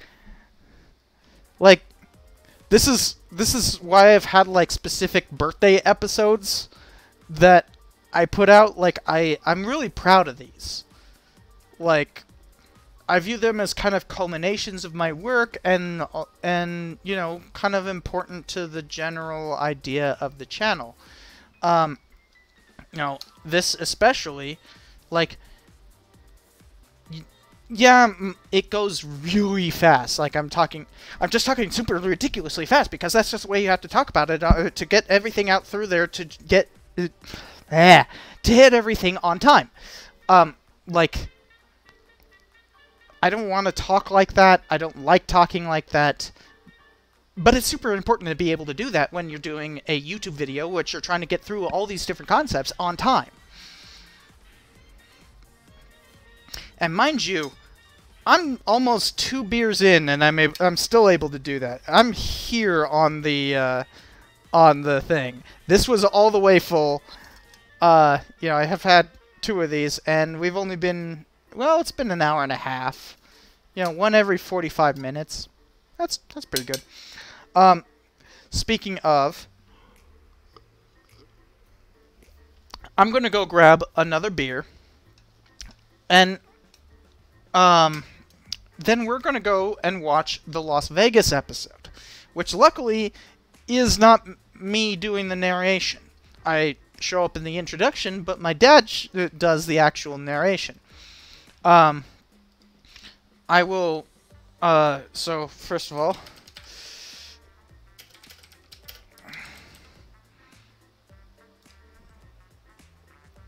doopy-doopy-doo, let me show you. You know, I'm gonna come back and do this episode. And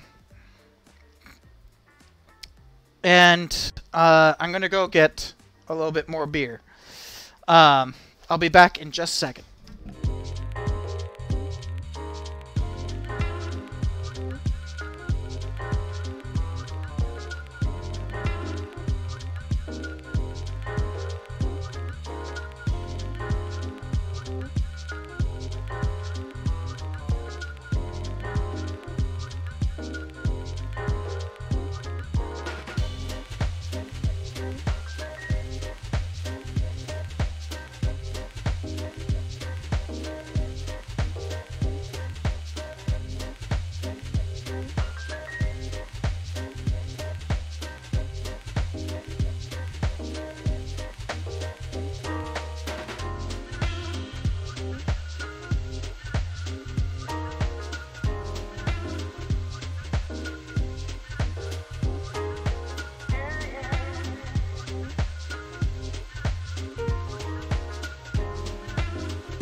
Hello, hello.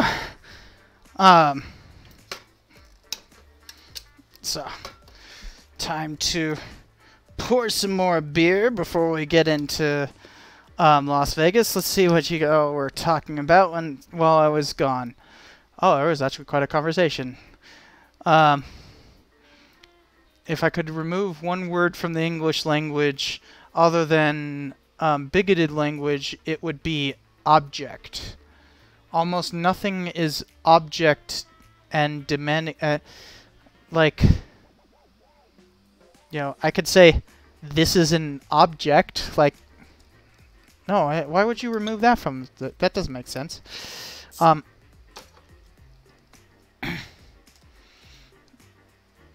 But also, like, you know, objectivity is just a defunct concept. It's not like some evil plot or something like that. It's just that, you know, it was an idea, that whole idea of like scientific positivism, and we need to move beyond it.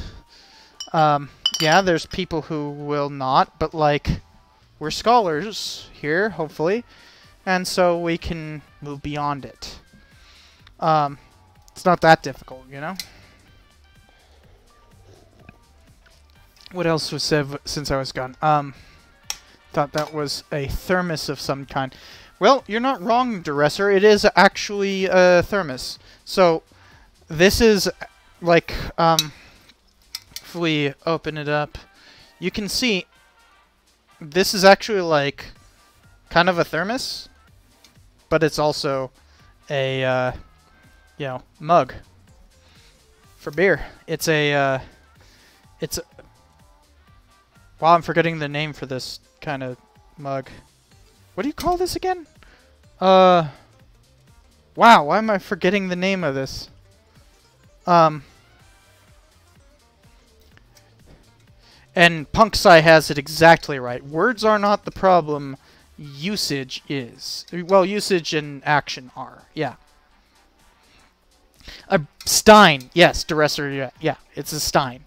But it's a vacuum sealed Stein. Like it has like it keeps the like when I close it like that, like I could have this outside, which outside it's like 90 degrees right now, 90 degrees Fahrenheit right now. I know you're not. I know you're in like Ukraine, I believe. But like the like 90 degree. What is 90 degrees Celsius? Real quick.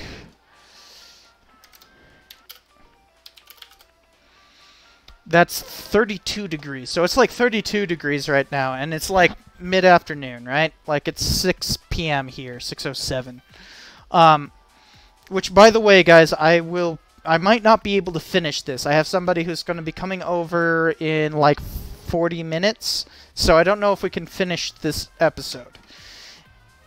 It would be an option to continue this stream next week if you guys want that. It could be fun. Let me know in the chat if that would be a good thing, especially as we're reaching the end. But like in about 40 to 50 minutes, I will have to leave. But I wanna get into this episode because I absolutely adore this. In fact, I would argue like it's hard to pick a favorite, but I think this would be my favorite episode. Like, no joke. This is my favorite. Let me pull up the. Like, this is my favorite episode. I think. It's hard to pick a favorite, but if I were to pick one, it's still this. And I made this in 2017. Shoot. It's 2017. Wait, what did I do for 2018? Oh, yeah. I did this for 2018. That's right. Because this is 2021, 2020, 2019. Wait, what was... Hold on a second. I'm missing something. What was 2018 then?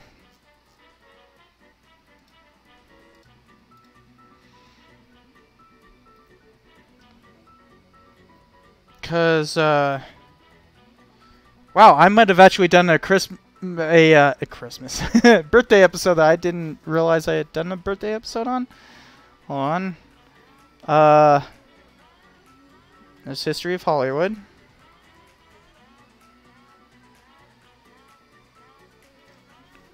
Where is it? 2019. Okay, that's 2019.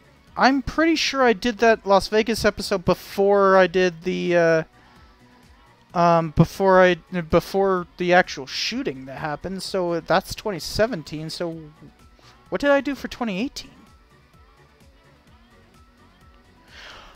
Oh my God! I forgot. Patton was the 2018 episode. That was a name reveal episode. Okay, so because I didn't have that as an option, I'm gonna give you guys an option on this. I'm gonna put it in the poll. What to watch next? You will have 2 minutes to answer. Patton 2018, Vegas 2017.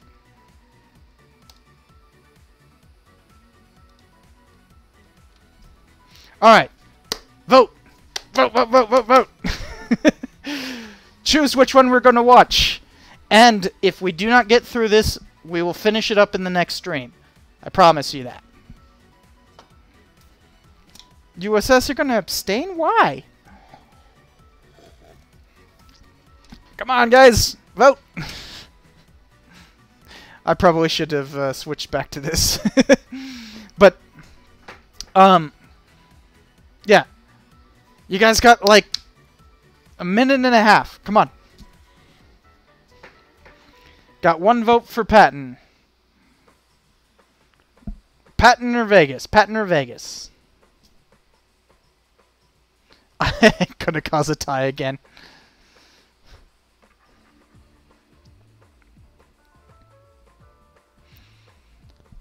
I mean, if it's a tie again, I'm just gonna ask you guys to actually, like, decide, you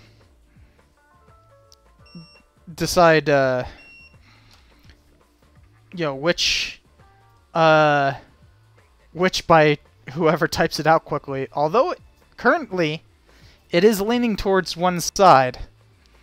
I don't know if you guys can see the results until it's finished. Oh, they're coming close! They're coming close! Look at that, they're coming close! Come on, you got 30 seconds, come on. Who hasn't voted yet? Oh no! No, it's a tie! Somebody vote quick! Vote quick! Vote now! It's a tie right now, come on! Choose! Choose! Choose! Okay, it's changed. Will it stay? Okay, Patton wins. Patton wins just barely at the end. All right. So, Patton's interesting because, like, this is actually the first time I revealed my name on the channel in 2018. I totally forgot that was a birthday episode. But it was. So, yeah, this is perfect. Let me cue it up real quick. Now, I might not be able to finish it because somebody's going to come and pick me up. I'm not going to drive today because you can already tell I'm drinking pretty good. But like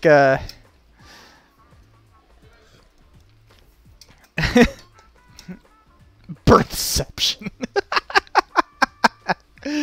But let's hop into it and see where it goes. Cause yeah, I'm very proud of this one too. I all my birthday episodes I absolutely love. That's why I made them.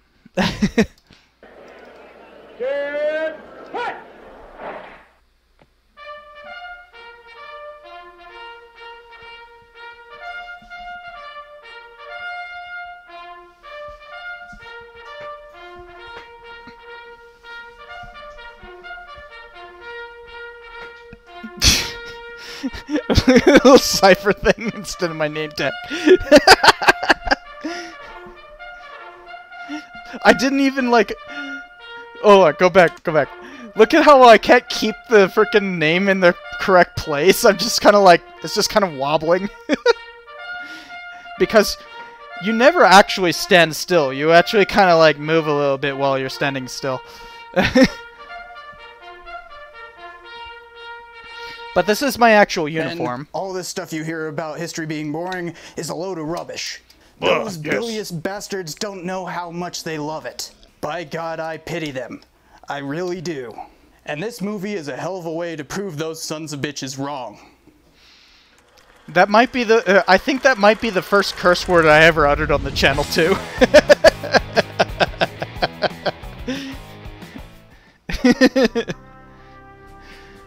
Meow. Hold on, we got a king who demands attention. What is it, boy? Come here. Okay, maybe not.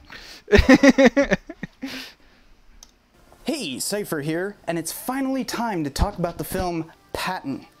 I have a lot to say about it, as you can probably tell. Way back when I started the Based on a True Story series, I did the second episode about the movies that I thought were basically the best based on our true stories, and top of that list was Patton. I love this film, but for more reasons than most of you could know. So this is going to be a deep dive into the film and its subject matter. It's ambiguous, narrowed in subject, and just the perfect examination of the man. I'll point out later on I would do a video, a diatribe on like, you know, what makes for a good based on a true story video. I mean, based on a true story movie, and I use those specific categories, but it's not like I planned that out or anything. It's just like that's what makes sense, you know? It's not like these you have to follow these categories. It's just like those categories seem to work the best.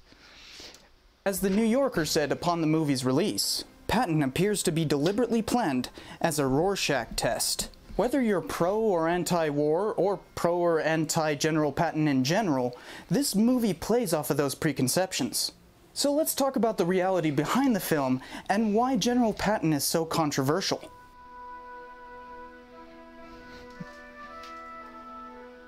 General George S. Patton Jr. was not the first general in his family. The Patton clan had fought for the South during the Civil War, including... Okay, I gotta say already, like, I hate the way I used to do voiceover. It's just kind of like, George S. Patton George S. Patton was this, and it's this very bland, like, there's no emotion behind it. I don't like that. But, you know, that's just the way I used to do stuff. His grandfather, who was a Confederate general killed during the war. By the way, just imagine all the, like, going back...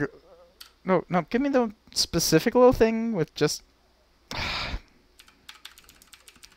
There we go. That, like, all the people who were like, oh, he hates the South and all that, it's like... That's my, like, great uncle. Right there. Like... I'm directly related to this guy's father. Yeah, I hate the South so much when, like, my great uncle was... No, it's actually, I think it's 4 grades. 'Cause his father was my great grandpa. So that would mean 4 grades for an uncle, right? Either way, like, directly related to his father, and, you know, just one down and to the left. And, like, and, you know, they try to say, like, oh, you hate the South and everything. It's like, I'm related to a Confederate general. Come on. Like, I'm not directly related to him, but I'm directly related to his father. Like, come on. Patton took great pride in this, but his father went to California, where he became an important politician and married into the prominent Wilson family in Los Angeles. Not that one. Growing up in California, Patton always wanted to be an officer. There's already a in the Army, meme in just like much of his 2018. family had been. So he went to the Virginia Military Institute in 1903. After a few years there, he was nominated for West Point and graduated from there in 1909. He immediately joined the 15th Cavalry and quickly insinuated himself among the top Army brass. From his earliest years, he was a hard charger, and was even sent to the 1912 Olympics by the Army to compete in fencing, swimming, pistol shooting, and... By the way, this is actually him. Like, right here, this is actually him. I have footage of him at the, 1908 Olympics. Isn't that awesome? equestrian. Before he came back to the States, he stopped by France to learn from And he a just won famous that match, by the master way. of cavalry arms, which prompted him to design a new cavalry saber, the model 1913, Woo! more popularly Patton known saber. as the Patton saber. The old style saber used to look something like this. Even though this one's only ceremonial, you can see it has a...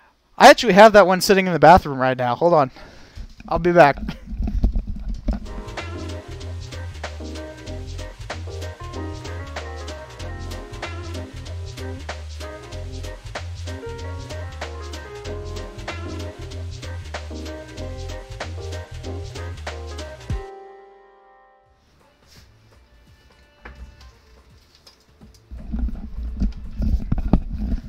Look! Yeah, if somebody came in as like a home invader and you just come in as like, you just go like, hello and welcome! Look at my cat. He's like, what the fuck was that?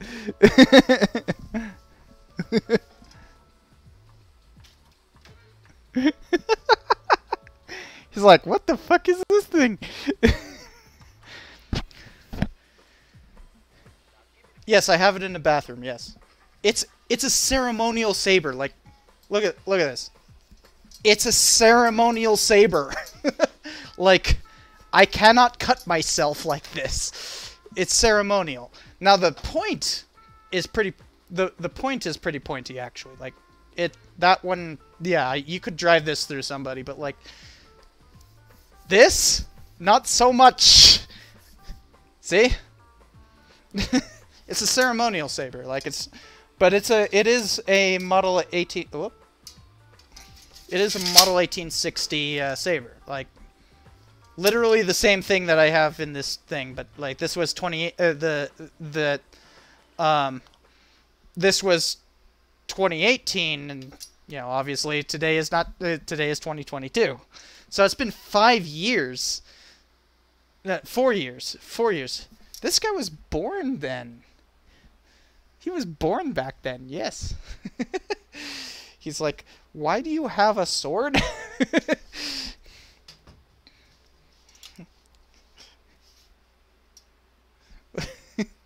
Curious little cat. Isn't he cute? He just wants to sniff it. Just don't lick it, please. Whoa, big yawn.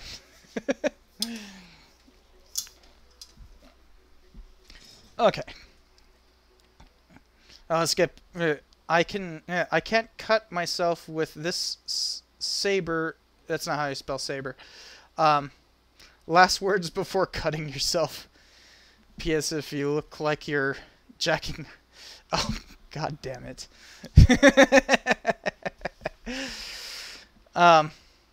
All the cool kids have bathroom swords. He's like chasing around the saber now. Look at that. Ooh. Ooh. Ooh. Ah.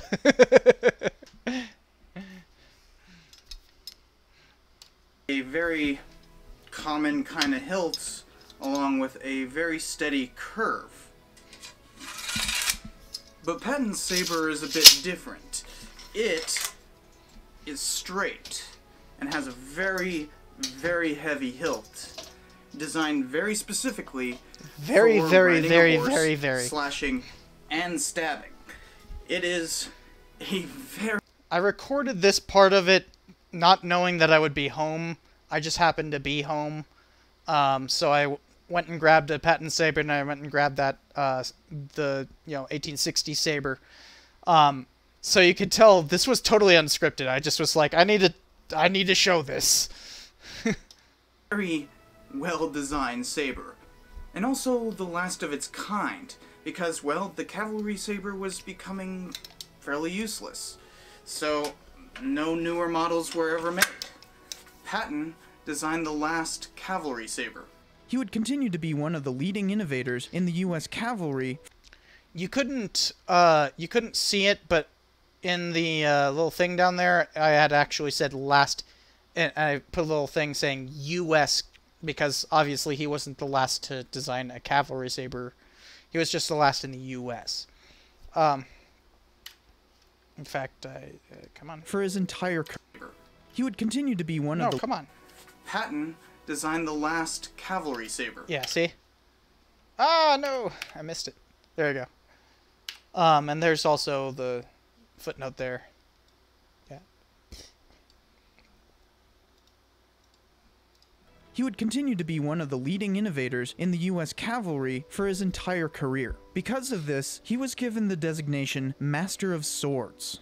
After graduating from Mounted Service School, where he also taught fencing, he got himself assigned to the 8th Cavalry in Texas. He would have gone to the 1916 Olympics if it weren't for World War I causing them to be cancelled. Besides, Patton had other things to worry about that year. The Pancho Villa punitive expedition began that year, and Patton took part. Though he was still just a lieutenant, he commanded the first mechanized... Can you believe in 2018, I had this much footage of this time? Like, this is before the National Archives was putting it up on YouTube, so like, it's surprising how much footage I actually have of the time. Although I'll point out that this is actually from an Edison newsreel, which, this thing right here is completely staged. Cavalry combat in U.S. Army history during the intervention, though it was hilariously just a bunch of Fords with dudes sticking out the side. So began modern cavalry. Once he was done with that, the U.S. entered World War I. Arriving in France, Patton put together a tank school and trained the U.S.'s first tank corps. He then commanded one of those brigades in battle. He was shot during one of these fights, but continued for an hour anyways, which ended the war for him. Between the wars, Patton remained a pivotal figure in the transformation of the cavalry. He wrote papers and proposals on how mechanized cavalry could transform warfare. He even designed a ridiculous-looking tanker uniform. The Army rejected it, of course. Ah, damn, it was beautiful. No, it was awful, but you keep telling yourself that, man. Look how terrible that thing... Bounced from like, seriously, it was awful. Look how terrible this freaking uniform looks. Who thinks that that's a good-looking uniform? Keep telling yourself that, man. During this time, he bounced from assignment to assignment, becoming engrossed in the Army's key leadership, including befriending a young Dwight D. Eisenhower. In 1932, he was one of the officers in charge of removing what was called the Bonus Army from Washington, D.C. These were war veterans who came to demand early payment of a bonus for their service, as was traditional prior to the Spanish-American War. The Great Depression had hit them hard, and they were supposed to get a bonus later, but demanded payment now. Patton had refused in order to disperse the Bonus Army at first, but when it became inevitable, he did so with full force. He even led tanks to put this down. Remind you of anything? It wasn't until... Okay, one thing that I get kind of dreadfully wrong here is that I portray Patton as being like a leader of the anti-bonus army, but he was just a subordinate. It was Douglas MacArthur who was in charge. You know, obviously this is a thing about Patton, so I'm not particularly concerned about like who was over him, and also the whole thing with the tanks is that he did so against orders. I think I actually say that in the video. So like, you know, that's very much Patton and Patton only. Wonder why the U.S. didn't attempt for compensation for VIA, even after the Buchareli Convention. I don't know what the Buchareli Conventions are, and I've paid a lot of attention to VIA. Oh, Buchareli. It's only one L. I've been drinking a lot. Then you need to compensate everything? Yeah, I have no idea what you're referring to, like Axon. World War II that he really began anything interesting. After General Chaffee, the father of the armored force, Chaffee, not Chafee, Chaffee. retired, Patton took his place, becoming a general. During this transition, he staged a massive tank exercise between Georgia and Florida. Patton took to the skies during this and commanded from a plane which he piloted, landing him on the cover of Life magazine. It was commonly assumed that the US would soon join World War II, so the Army continued to do these massive maneuvers, with Patton's troops consistently performing well beyond expectations. And then Pearl Harbor happened, so Patton organized the 18,000 square mile Desert Training Center. It covered a huge chunk of space in eastern California, western Arizona, and southern Nevada, including places like modern-day Fort Irwin. I'm not a fan of Fort Irwin, but then again, there's really no avoiding Patton's influence anywhere you go as a tanker. It was meant to prepare the Army. Something I want to point out. Hold on. No avoiding Patton's influence anywhere you go. Okay, you can see it. Oh, well, you can't see it because my thumbnail's blocking it. Notice what's on both arms here? Whoop, whoop, whoop, whoop. So, for those who don't know, that is the 11th Cavalry patch. I was in the 11th Cav. 221st to be specific. And I was Bravo and then India Company. It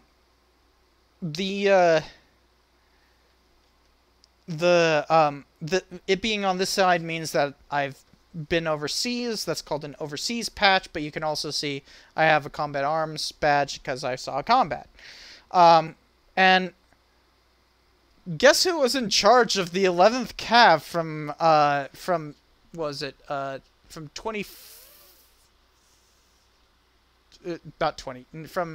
1924, 25, somewhere around there, all the way until 1930 something.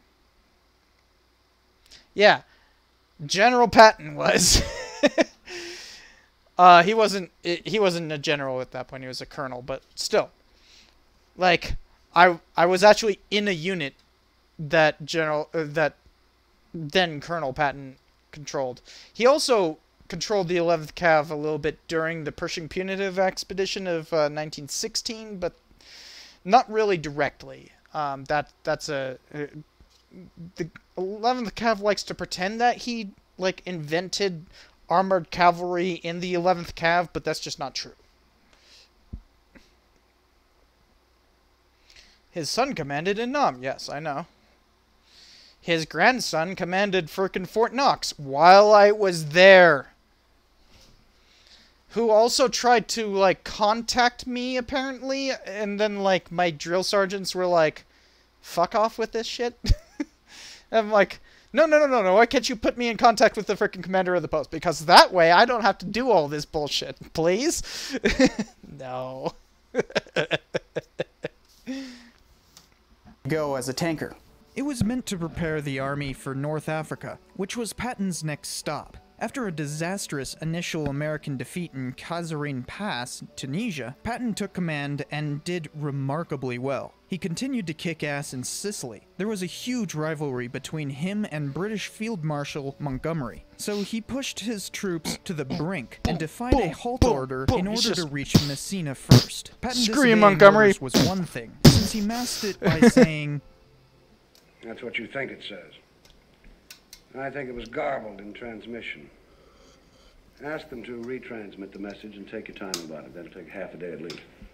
But he had a number That of really scandals happened. during the Sicily campaign. His command style promoted proper field dress. Hold on a second. This seems important. So, Lukácson says the Bucharest Convention were a kind of accord between the U.S. government and the Obregon administration that asked for monetary compensation for any American property. You're talking about 1920. Okay. That's not the Bucharest Convention. That is the El Paso is 1915. No, El Paso is 1912. I should know this off the top of my head because I've literally just been doing a bunch of stuff on the Nogales. Oh wait, no, it's Nogales. I'm an idiot. Yeah, that it's called the Nogales Convention because it's Nogales. Yeah. Also, it wasn't that the U.S. just asked for that. The U.S. had officially asked for that in 1919, as according to the Fall Committee. If you read the Fall Committee paper, preliminary paper in June of 1919, you can very clearly see that it's saying exactly that. It's just following up on policy stated by the U.S. Congress. So I don't see how that has anything to do with 1916, though. You're talking 4 years difference. It's best not to mix to try to apply things backwards. That's called anachronism. So don't do that.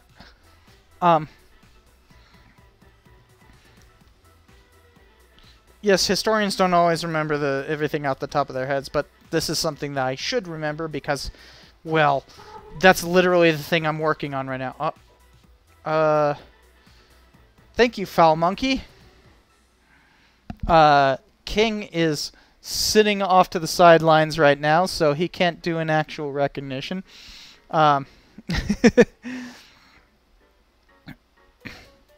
But yeah, I'm actually working on my Nogales chapter right now, so like this is something that's quite important to the things I'm reading right now. But let's get to World War II stuff, which is not something you will hear me say very often. Just pointing that out. To the ire of many troops. Campaign. His command style promoted proper field dress to the ire of many troops. Colonel, there are 50,000 men on this island who'd like to shoot that son of a bitch. In particular, General Allen and his subordinate General Teddy Roosevelt Jr. were constantly butting heads on proper dress and military maneuvers, ending eventually with Patton firing them. He also almost started a... Realize, Patton fired Teddy Jr. Think about that. The guy who had gotten wounded in World War I, and like, I think you can actually see it in the... Yeah, this is Teddy Jr. right here, as a brigadier general. Although I think he became a lieutenant general by the end of the war. But, well, yeah, in either case, you can see he's got a cane, because he got shot during World War I, and so he always had to walk with a cane. But that's actually Teddy Jr. right there.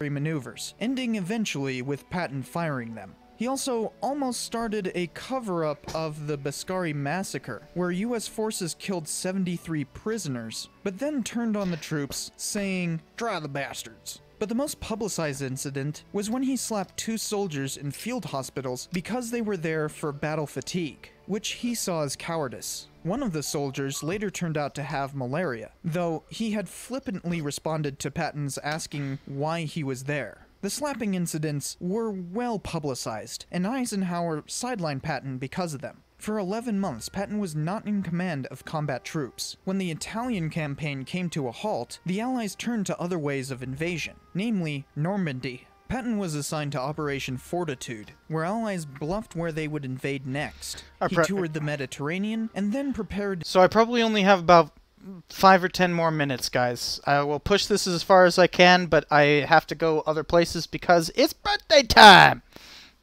in Dover with dummy troops and equipment, including blow-up tanks and landing craft. Really, he was bluffing an invasion with balloons. This seems to have worked well, because much of the Axis forces were left in Calais for the fake invasion when D-Day took place. During this time, And yeah, USS Chicago is perfectly right. I actually point that out in the little, birth and death dates.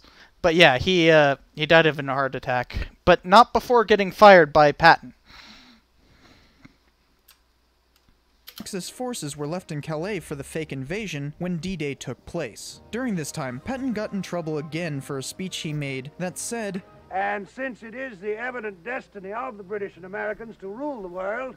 The Russians, don't forget the Russians. which the Russians, So true. who were the other major allies, Very, very country, well done took there. severe offense to. After the Allies were bogged down in the hedgerows of northern France, Patton was brought in to take charge of Third Army as part of the breakout. And oh boy did they break out. They advanced so quickly that supplies had to be shunted elsewhere to help other struggling flanks. It was such a problem that the Third Army basically ran out of fuel. Patton said, Give me 400,000 gallons, I'll go to Berlin. this went on until Antwerp was taken by the British. But before our Third Army could use the new fuel, they had to deal with a new problem. The line of advance had a significant bulge where Germans concentrated their forces to break the Allied formation. In the middle of that bulge was the 101st Airborne, surrounded by German forces. On a moment's notice, Patton had 6 of his divisions turn 90 degrees northward in the middle of winter and push through the bulge to save the besieged paratroopers. You have no idea how many angry comments I have gotten from frickin' the people from the 101st being like, Patton didn't save them. They could have saved themselves. Blah, blah, blah, blah, blah. And it's like, shut up. Patton saved them. Period. Like, that Third Army showed up and then suddenly the Battle of the Bulge was over. Like, that's just, like, y'all survived. And that is incredible enough to say that you could have survived without him. Like, come on, like, that's alternate history at best, and at worst just denialism.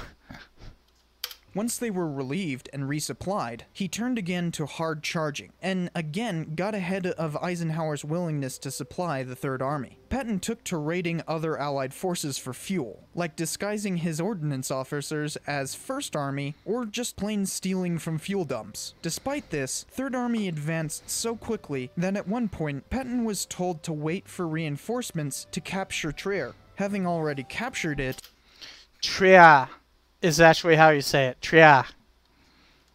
But I tried, like, you can hear at the bloopers at the end, I actually tried like 5 different things and I just went with that. with a smaller force than supposedly required, he replied, Send him a message, God. Ask him if he wants me to give it back. becoming a bit overeager as he crossed the Rhine on pontoon. Although you'll notice that like a lot of these are like not the actual time, like are portrayed out of order. Now, I don't really care so much about that, but like some people do, and some people got mad at me for not caring because you can never win with these people. It's either like you've got to forgive every single inaccuracy ever, or you've got to be nitpicking to the nth degree. There's no in between.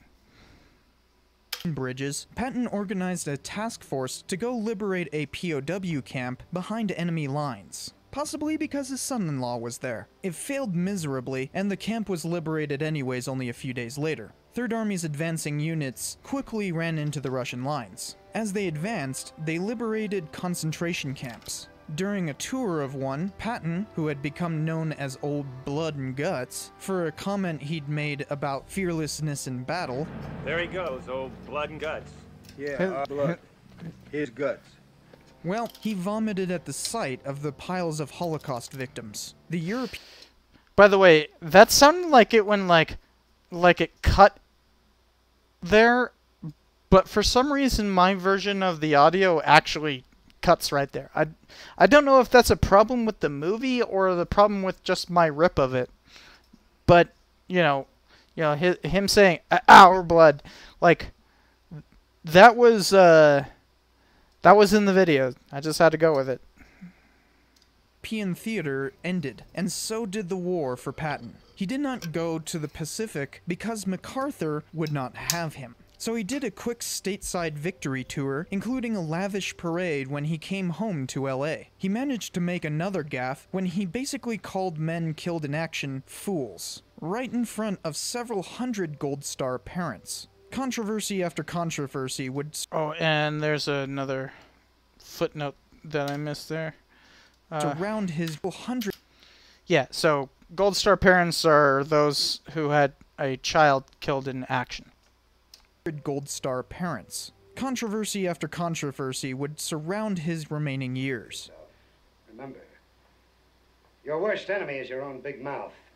Patton was appointed military governor of Bavaria, where he began in controversy by leaving several Nazis in office and comparing denazification to American political wrangling. Not that he was a sympathizer, but he was certainly anti-Semitic. This showed in his rhetoric when he campaigned to start a war with Russia. The war shouldn't be over, and we should stop pussyfooting about the goddamn Russians.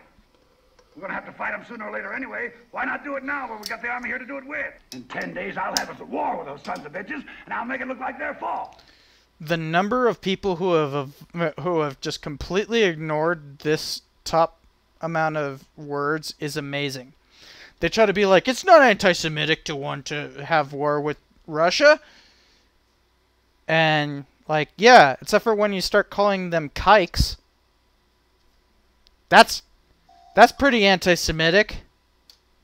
Then again, he did pardon the soldiers who killed perhaps as many as 300 German POWs captured in Dachau concentration camp in reprisal for the Holocaust. Eisenhower got fed up with the anti-denazification stuff, and he reassigned Patton to a group gathering a history of the European theater. He could have become a historian himself. What a strange thing that would have been. Instead, he languished around like an idle aristocrat. During one of his excursions, an American truck hit the car he was in and broke his neck. After 12 days, he died of complications.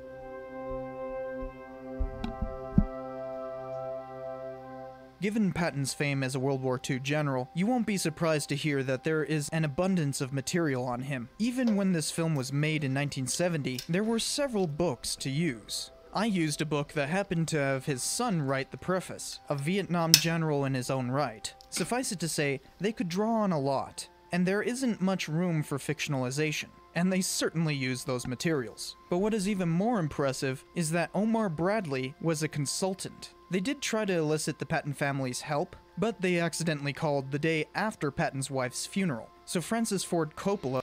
Yeah, no joke. The frickin' Francis Ford Coppola called the Patton family the day after his wife's funeral. Why? Why did you do that?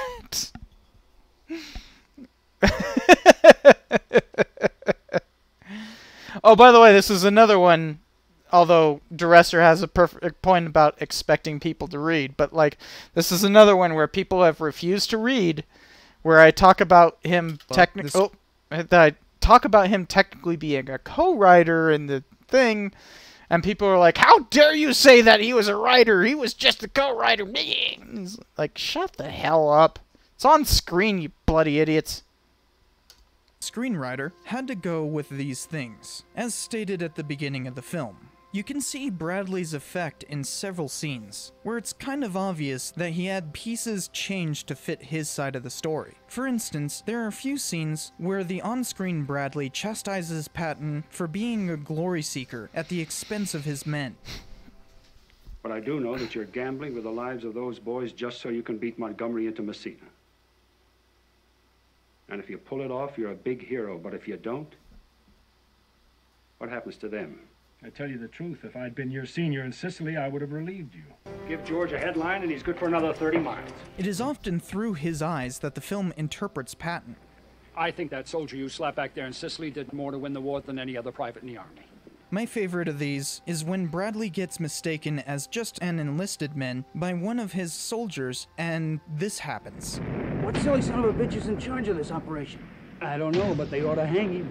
That's a story from Bradley himself. Honestly, I think this is awesome, and more films ought to let their protagonists be interpreted by close advisors. It is akin to having a second viewpoint, rather than being bogged down by the misconceptions of the protagonist. Of course, the scholarly reaction to this has been a bit turbulent. Some despise the movie for its glorification, and others for its vilification, often on the very same parts of the film. To me, that means the movie is doing a good job, because it means it's ambiguous enough to cause such a reaction. But you have to also understand the atmosphere it was released in. By 1970, America was fed up with the Vietnam War. Nixon had been elected in 1968 saying, "If after all of this time and all of this sacrifice and all of this support, there is still no end in sight, then I say the time has come for the American people to turn to new leadership.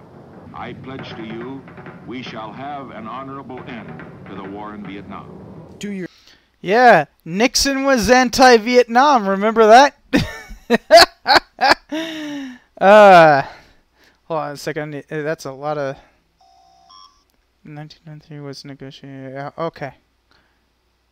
Yeah, I could see that, Lacaxon, but yeah, it sounds like what you were specifically referring to is the negotiations in 1920 at Nogales, which has a whole different history to it. Years later, the war was still raging and would not end for another 3. It would only get worse a year after the film's release, when it was revealed by the Pentagon Papers that the Vietnam War had secretly spread into Cambodia and Laos since its earliest days. So much of the feelings at the time about this film reflected one's views of Vietnam more than the film itself. It did well at the box office, perhaps because a viewer can read both a hawkish and dovish stance from the film. I straight up had somebody just recently try to argue that, like, I wasn't living up to Patton's legacy because, you know, somehow making people publish your statements is the same as free speech, apparently? Yeah, being anti-bigotry is anti-free speech. I'm not joking, though. Like, that was basically the statement.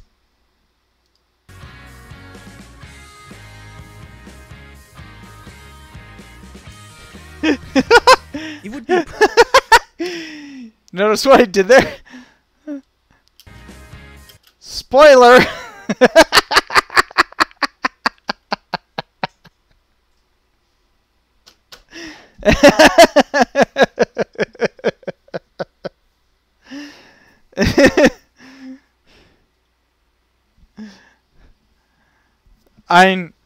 Wasn't he a spoiler?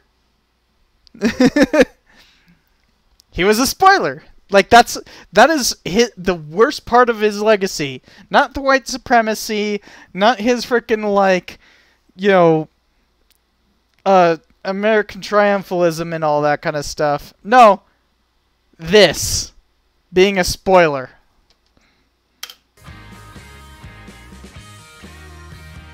It would be pretty easy to make this movie without depicting any scandals that followed his career.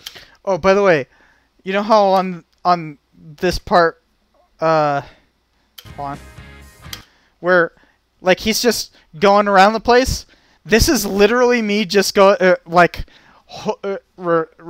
the screen and me just shaking the cursor around. Like, this is how I used to do a shaky screen, is that I would literally hold something, turn it into transparency mode, and then just shake it. So I just, like, put a picture of him and just shake it.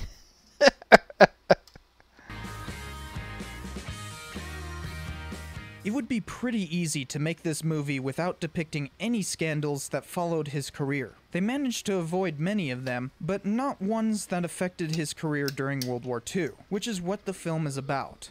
I'm glad they stuck with his service in the war only, because Hollywood is much better when they restrain their plots in scope. But this also offers up a quandary. In the midst of the Vietnam War, depicting World War II had a tendency to glorify war in general. It's often remembered as the good war, despite being the deadliest conflict in history. But the movie manages to toe the line of moral ambiguity in a way that was necessary for 1970. To begin with, they cast George C. Scott to play Patton, who was previously famous for playing a general in Dr. Strangelove, a rather obvious anti-war movie. This movie itself often depicts the horrors of war. The first thing shown of World War II is a battlefield after the loss at Kasserine Pass. To top it all off, when the officers viewing the aftermath start listing losses, that last thing named are the actual casualty figures.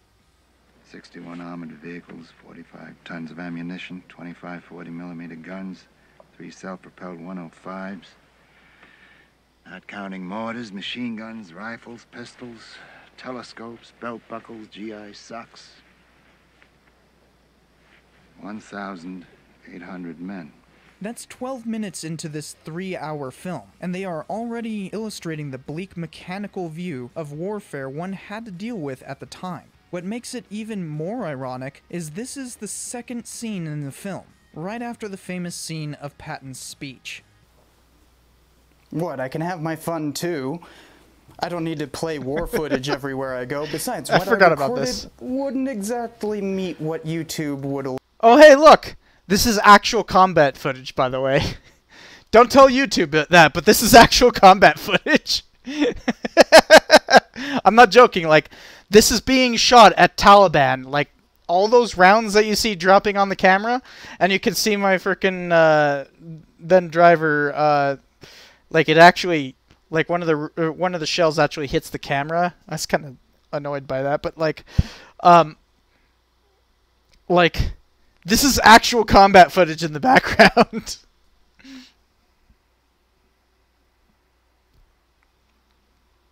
And yes, that the thing about mechanical counting, that's just kind of what modern warfare is.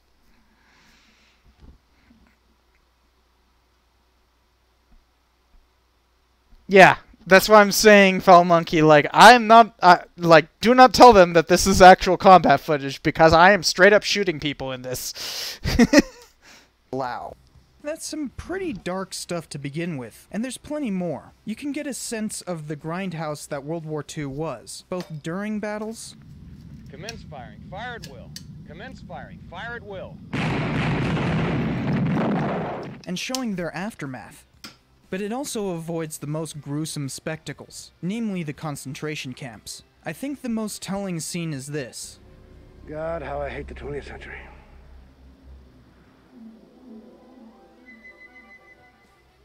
That is a haunting scene. Yet one could also read this film as glorifying war. There are certainly enough scenes to show that. Good God, look at that! Where you going, General? Berlin! I'm gonna personally shoot that paper-hanging son of a bitch! But if it were purely trying to glorify war, they would have demonized the Germans, which... By the way, I will point out that that scene is from a primary source. Like, the person who says that he heard that from Patton is being portrayed in that scene. So, like... no scene really does. Adding to this ambiguity, the film ends with this. For over 1,000 years, Roman conquerors returning from the wars enjoyed the honor of a triumph, a tumultuous parade. A slave stood behind the conqueror, holding a golden crown and whispering in his ear a warning that all glory is fleeting.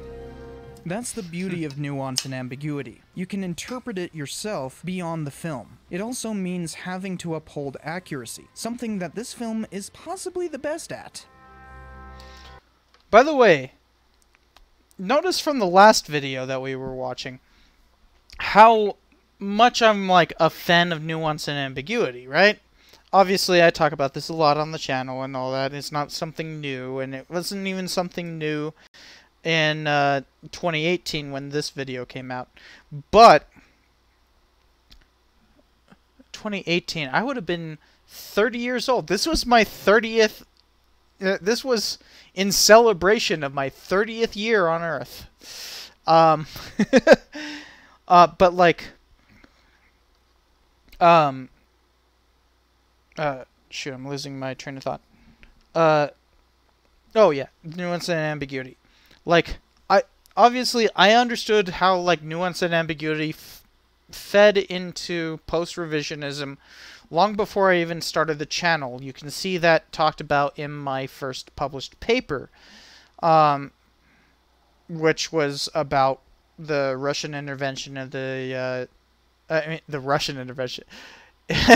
The American, well, it was about the British intervention of the Russian Civil War, but it was really about the American intervention, because, like, the British were half-assed at best. It was really about, like, how they convinced Wilson to do it. Convincing Wilson to intervene... Hold on, this should be in full screen.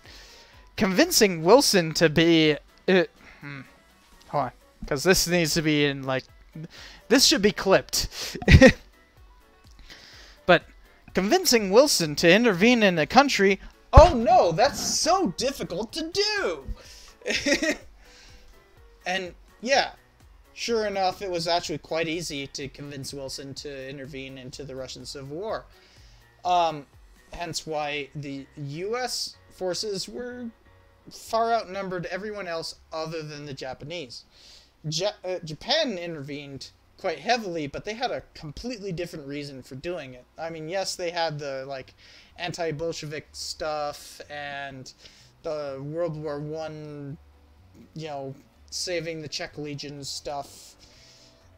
But in reality, they were mostly concerned with taking an island.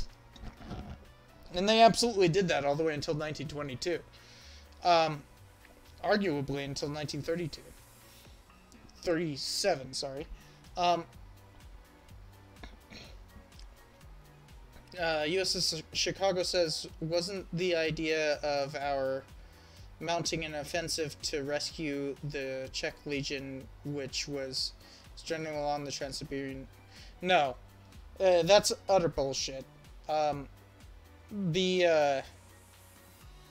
whole thing about, like, the Czech Legion is that they had basically completely taken over the Trans-Siberian Railroad before the Aide-Memoire that basically declared war on the Bolsheviks. So, no, that doesn't really work at all. And I was about to say Nixon, wow. But Wilson was perfectly aware of that intelligence. Like, he had been notified multiple times that using them as an excuse to invade Russia was insufficient, and therefore, yeah, that is not a good explanation. Uh-oh. I've been clipped by Punk, and Punk can... Hold on.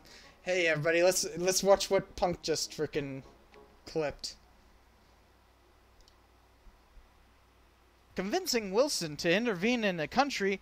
Oh no, that's so difficult to do! Oh, yeah, okay. And, yeah, sure enough, it was actually quite easy to convince Wilson to intervene into the Russian Civil War. Convincing Wilson to intervene... Yeah, okay, that's a good cut.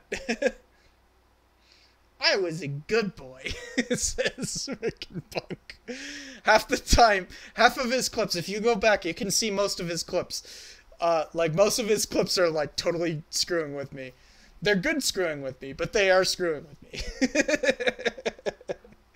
Although, I guess it's time to get into the accuracy of this film.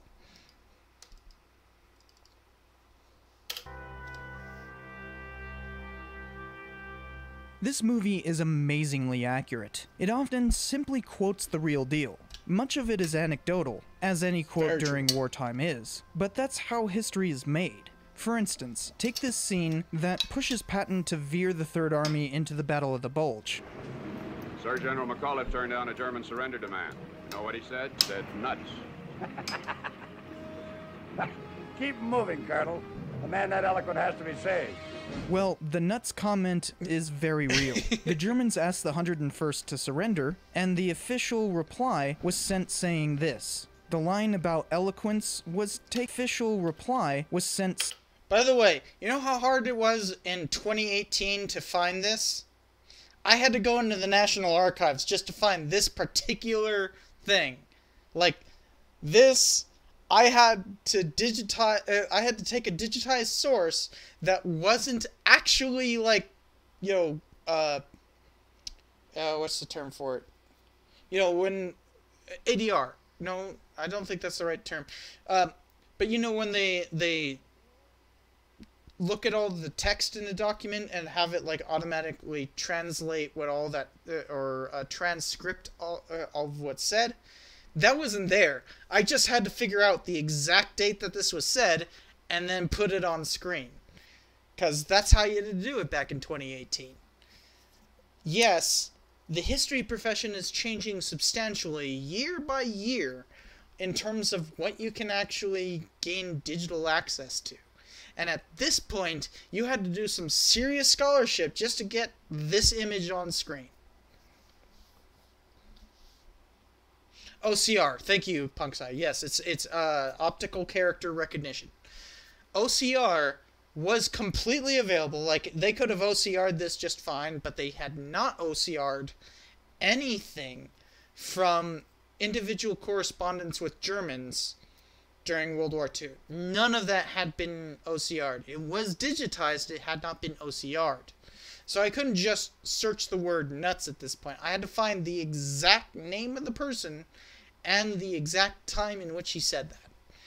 Once I did that, I could find it, and there it is. But, like, realize how simple a thing, like, it seems really simple to just put that on screen. But realize how much work goes into just this little highlight. Crazy amount of work, right? Saying this. The line about eloquence was taken from a pop history account without sourcing, but is definitely in line with Patton's personality. He had so many great one-liners like that. Fixed fortifications are monuments to the stupidity of man. In fact, the opening speech is almost word for word, only toning down Patton's vulgarity. By the way, I included that quote partially as a fuck you to Trump. I'm not joking, like, that was straight up, I just wanted to include it, so I found a way to include it. A little bit for the silver screen. They even read some of his actual poetry. Through the travail of ages, midst the pomp and toils of war, have I fought and strove and perished countless times upon the star. Some of this has inspired misconceptions, though, since you don't know what is an actual quote and what isn't. For instance, that line about him reading Rommel's tank book is a misconception on the movie's part. Rommel. What'd I do? You magnificent bastard, I read your book! Rommel had written a book about his World War I service, which Patton probably had read, but he never completed his tanker manuscript. You'll notice that during that, I highly emphasized the quote just by zooming in. Like, that's some art right there, you know? Like, let's just watch that again, because I'm very proud of that edit. Oh, come on, get... Part. Rommel. You magnificent bastard, I read your book! Rommel had written a book about his World War I service, which Patton... And this is when I had to shake the camera by manually shaking it. ...probably had read, but he never completed his tanker manuscript. Not a big deal, but every facet of this film has seeped into the public consciousness, and there is one inaccuracy that would have taken these quotes right out of favor. Patton did not sound like George C. Scott. He had a squeaky little voice. You who have not seen it do not know what hell looks like from the top. That's what any place that the 8th Air Force and the 3rd Army worked on looks like. I honestly, like, lose a lot. Like, just listening to his actual speeches is just like, hey, well, you know, you gotta talk about the frickin' war and, like, you gotta... What's the quote? We're going to grease the tanks, the treads of our tanks with the guts of our enemies. Like, It's like a squeaky Ben Affleck, you know? Not Ben Affleck. The Affleck guy, you know? Affleck guy. Whatever that guy's name is. Of misconceptions of Erwin. Well, we're not gonna get into the misconceptions of Erwin Rommel. Who's she?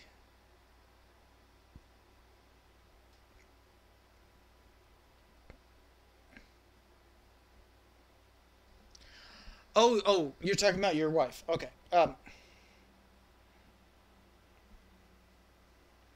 His voice sounds like a comedian. And realize that's like from look at this freaking microphone. That's from a really good microphone, right? Like that's capturing his voice really well. No, I just didn't realize who you were talking about, Foul Monkey. Yeah, you're relating that to a previous thing.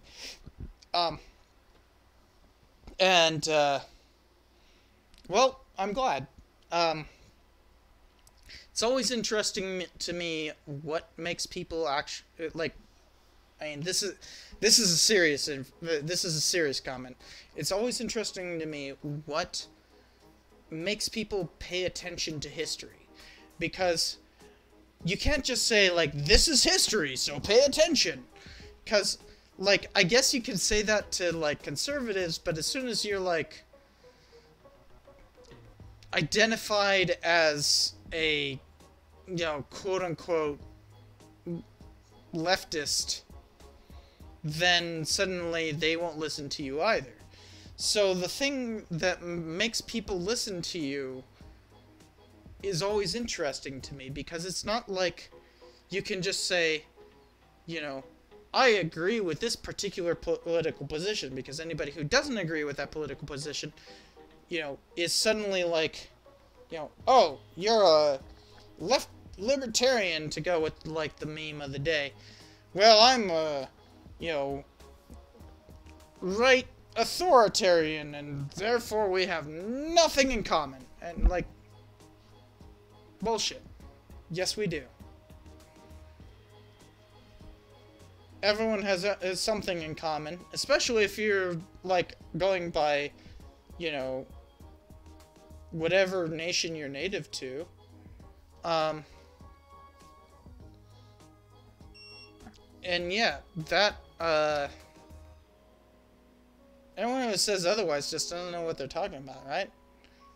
Like, yeah.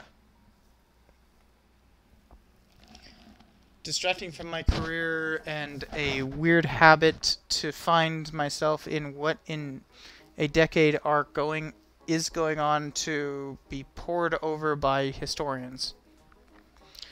Well, it depends on whether or not anybody actually wants to pay attention, you know?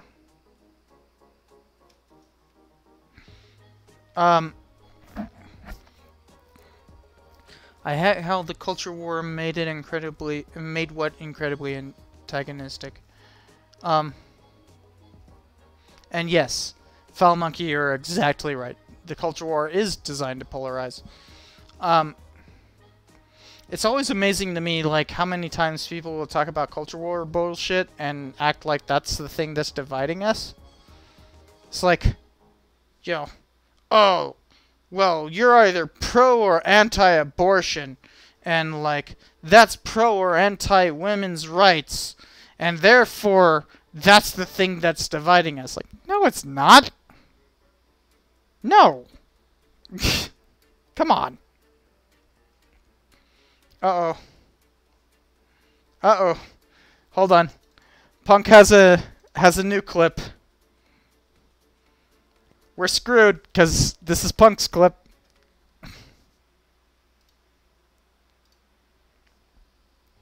Well, I'm, you know, right authoritarian, and therefore we have nothing in common. Well, I'm,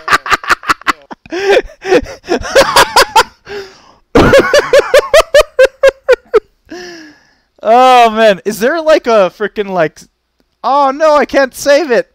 I can't save it while I'm still streaming. Damn it. That's glorious. Let's play it again. Well, I'm, you know, right authoritarian, and therefore we have nothing in common. Well, I'm, That day. See, Punk remains like the king of frickin' like clipping. That's pretty freaking good. Let's see if we could get all the way through the accuracy section before I get called away. Worse is the leftist discourse. If you are not our brand, or yeah, I mean, like, yeah, that is definitely a thing. Cypher is falling out of his chair. I mean, I am laughing my ass off. Oh, actually, I ran out of stuff to drink. So,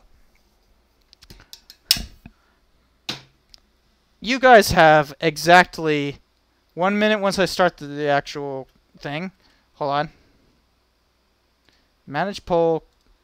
Not view results. God damn it. New poll. What to drink? Whiskey. Wine. Vodka. I can't drink an entire beer. Oh,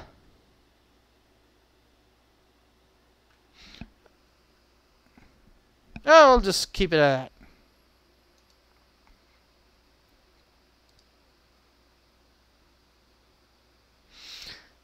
What will I drink a shot of? I'm not driving tonight, so I can drink anything. All of the above. I shouldn't be showing the results. So, what will I be drinking? Vote, vote, vote, vote. There's only 2 votes in. There's 3 votes in, and they're completely equal. Come on. Vote, vote, vote, vote, vote.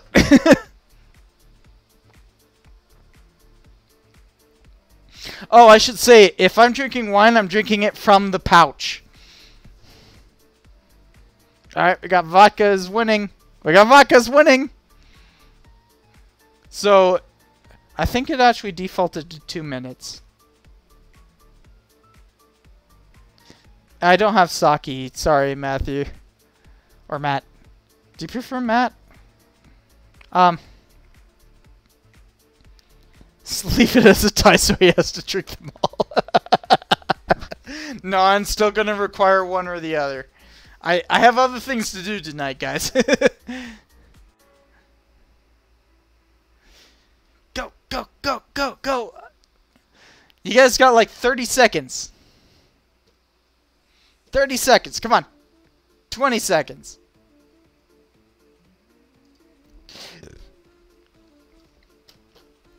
What will we have? 15 seconds left. Who hasn't voted? You can decide what I'm drinking.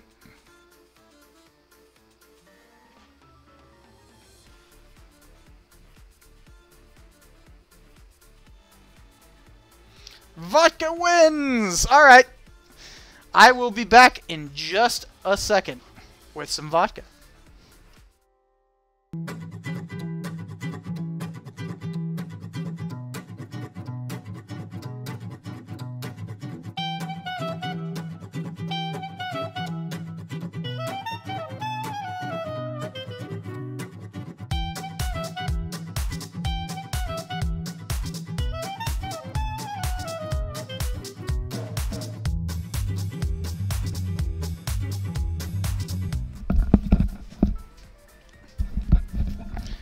Hey, hey, ho, ho! Gorbachev has got to go! Oh, yeah. Well, you know, they sell wings at the place I'm going. Close enough to that, right? So, that will be Towered Vodka. Tower Vodka, that's what we're having here. This is actually a shot glass, so like here is a shot, right? Super useful because you can actually, you know, sit there and be like, oh yes, I'm sophisticated drinking from a rocks glass, but it's actually a shot glass.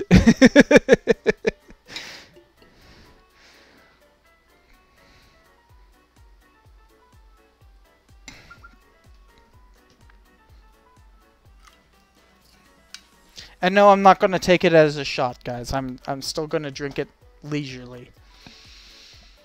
And yes, I absolutely love Tower Vodka. Has been my like go-to vodka. Oh, it's cold. Okay.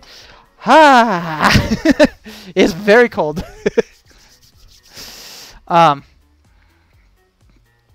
What is that? A milk jug or a vodka? Well, it's a it's what we call a handle. Notice the handle? There's a handle there. See? This is 1.5 liters. So I think you can. Where do you see? Well, it doesn't say where you can see the. Either way, this is 1.5 liters. So a standard bottle is 750 milliliters. A handle. Notice the handle.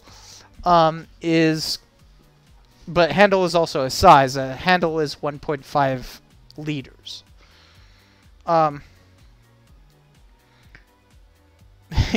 You taking that tater juice, Rob?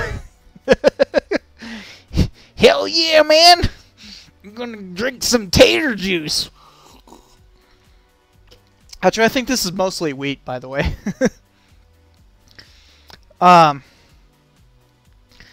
But it ain't cranberry juice, at least. No. It's my birthday. I'm getting drunk as fuck. Like, in fact, I think that's the, Oh! Well, I was told... Damn it. Well, I told my friends to tell me when they were, on their way. Instead, they headed on their way, and now they're here. I just got a notification saying that they are here. So, this is the last drink. Once I finish it, I'm concluding the stream. I'm not driving, by the way, if you're concerned. If you are in Albuquerque, I'm going to Rio Bravo. Rio Bravo. If you want to come over to Rio Bravo, come join. It'll be fun. But I have a shot of vodka to finish. So, he's going to stumble to the car. I'm not promising anything, but the main thing is I'm not driving. Alright. What shall we toast to? I've got literally half a shot. I'll drink that. This is the end of the stream, so... Oh, and we should look up where we are on accuracy. Okay, we're like halfway through accuracy. So next time I will start up exactly where I left off, and I won't be as drunk. And, you know, finish at least this episode. Maybe we'll continue it. I don't know. That's up to you guys. But, I can see... Hold on a second, guys. Let's see if we can get them on the stream. Hold on. I will keep the camera running. They said no, guys. Some of you might know folks on that, but like, no, they said no. So, what are we toasting to? Summon thy peasants. What are we toasting to? Come on. Come on. I got half a shot.